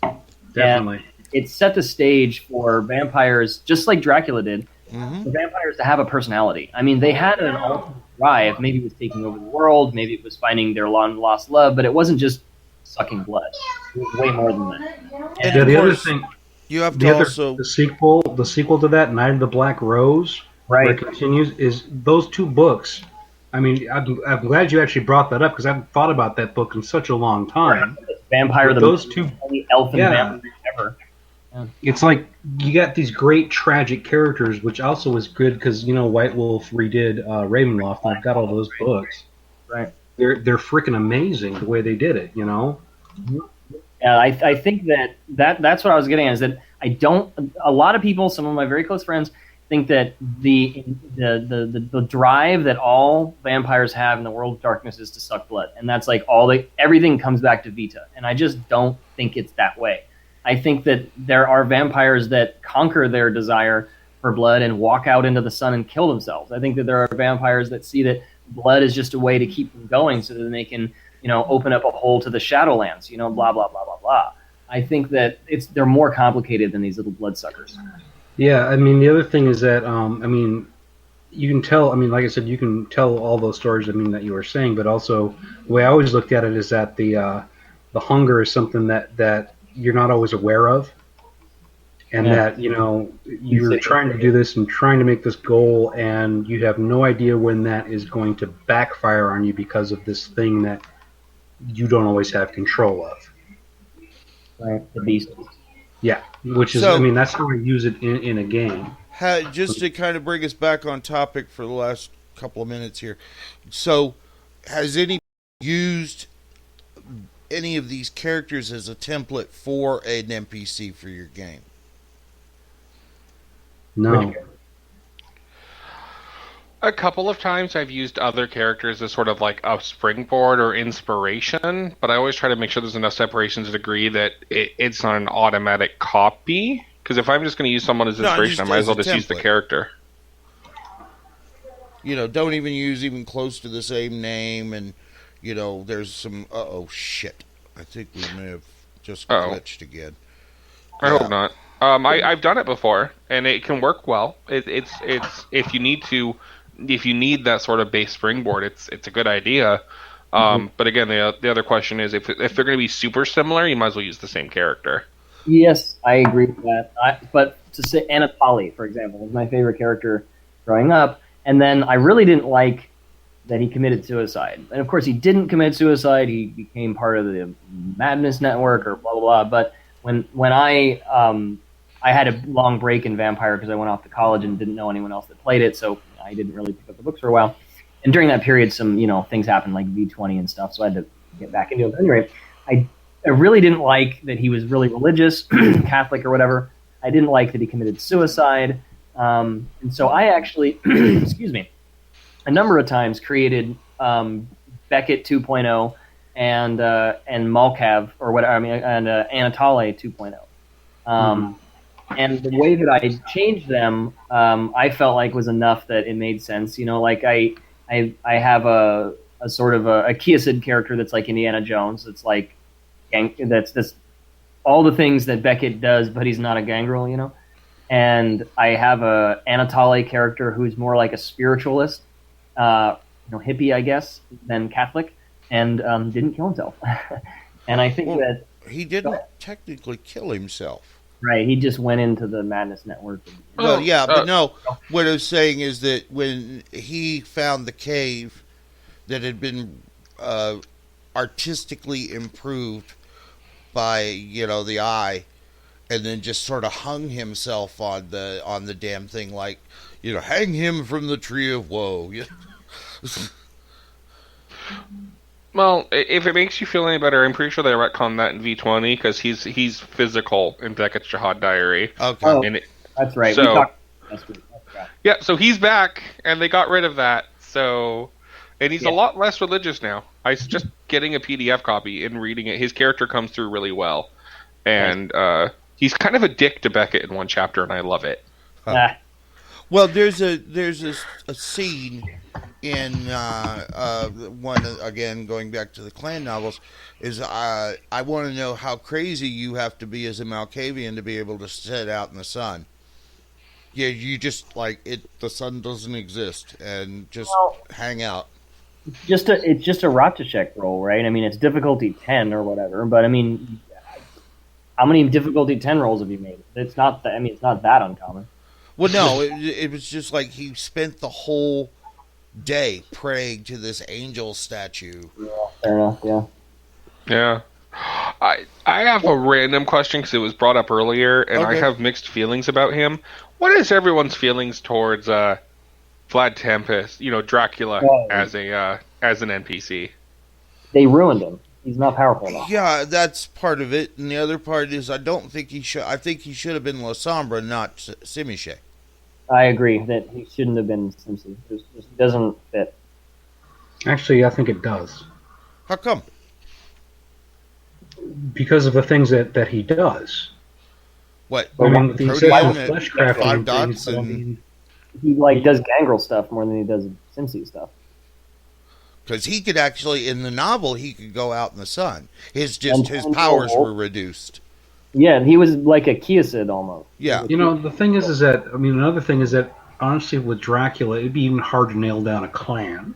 Yeah, But if you had to, because of where he is, yeah, the logical thing would to make him Tzimisce. I mean, but then again, he does his own thing anyway. Yeah. Miles wants to know, as a novelist, he can't help but wonder how you guys learn to adapt to the situation so well.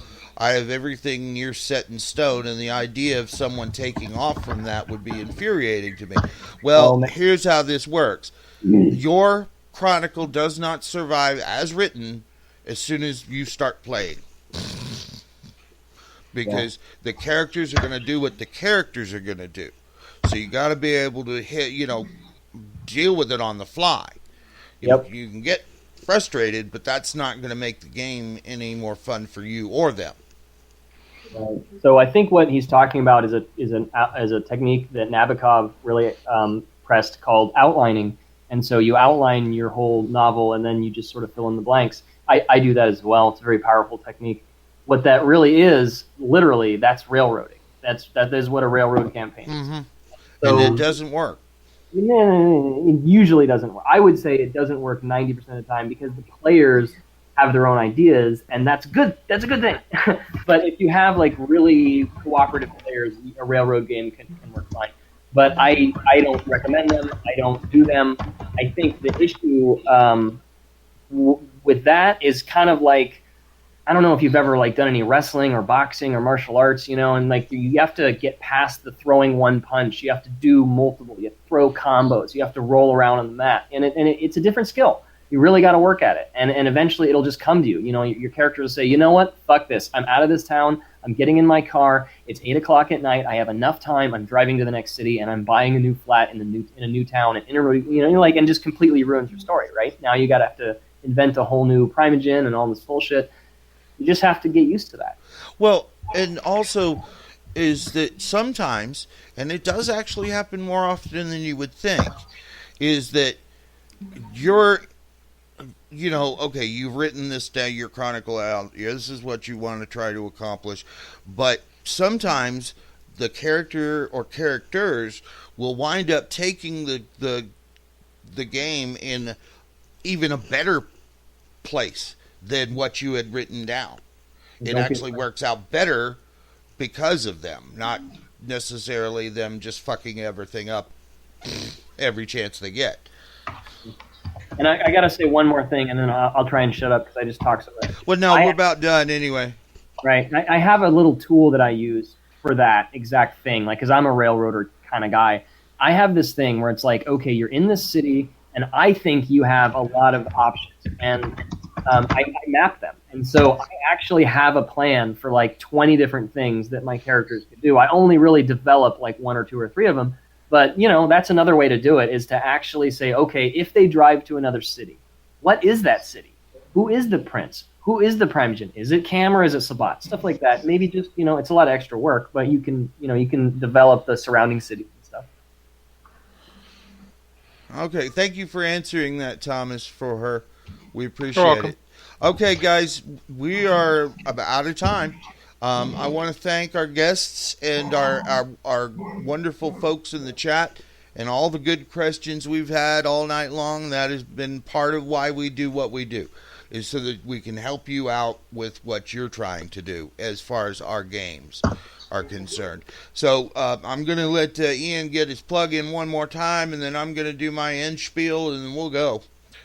Hey, I really appreciate that. Like I said, I am the administrator of World of Darkness Storytellers Only, a Facebook group where we only allow people to talk about storytelling World of Darkness games. Really appreciate you having me on.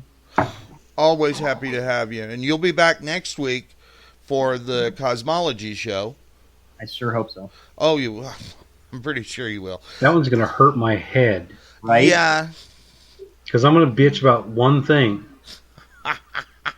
Spaceships and the fucking Umbra. The Sons of Ether. Only in certain realms. So, and I want to thank, again, all of y'all for coming. And remember, we've got our Patreon link in the chat. Give us a subscribe. Hit the bell. Give us a thumbs up. We'd really appreciate it. So I want to thank our gallery guests, and I think everybody should now say goodbye. Goodbye. Goodbye.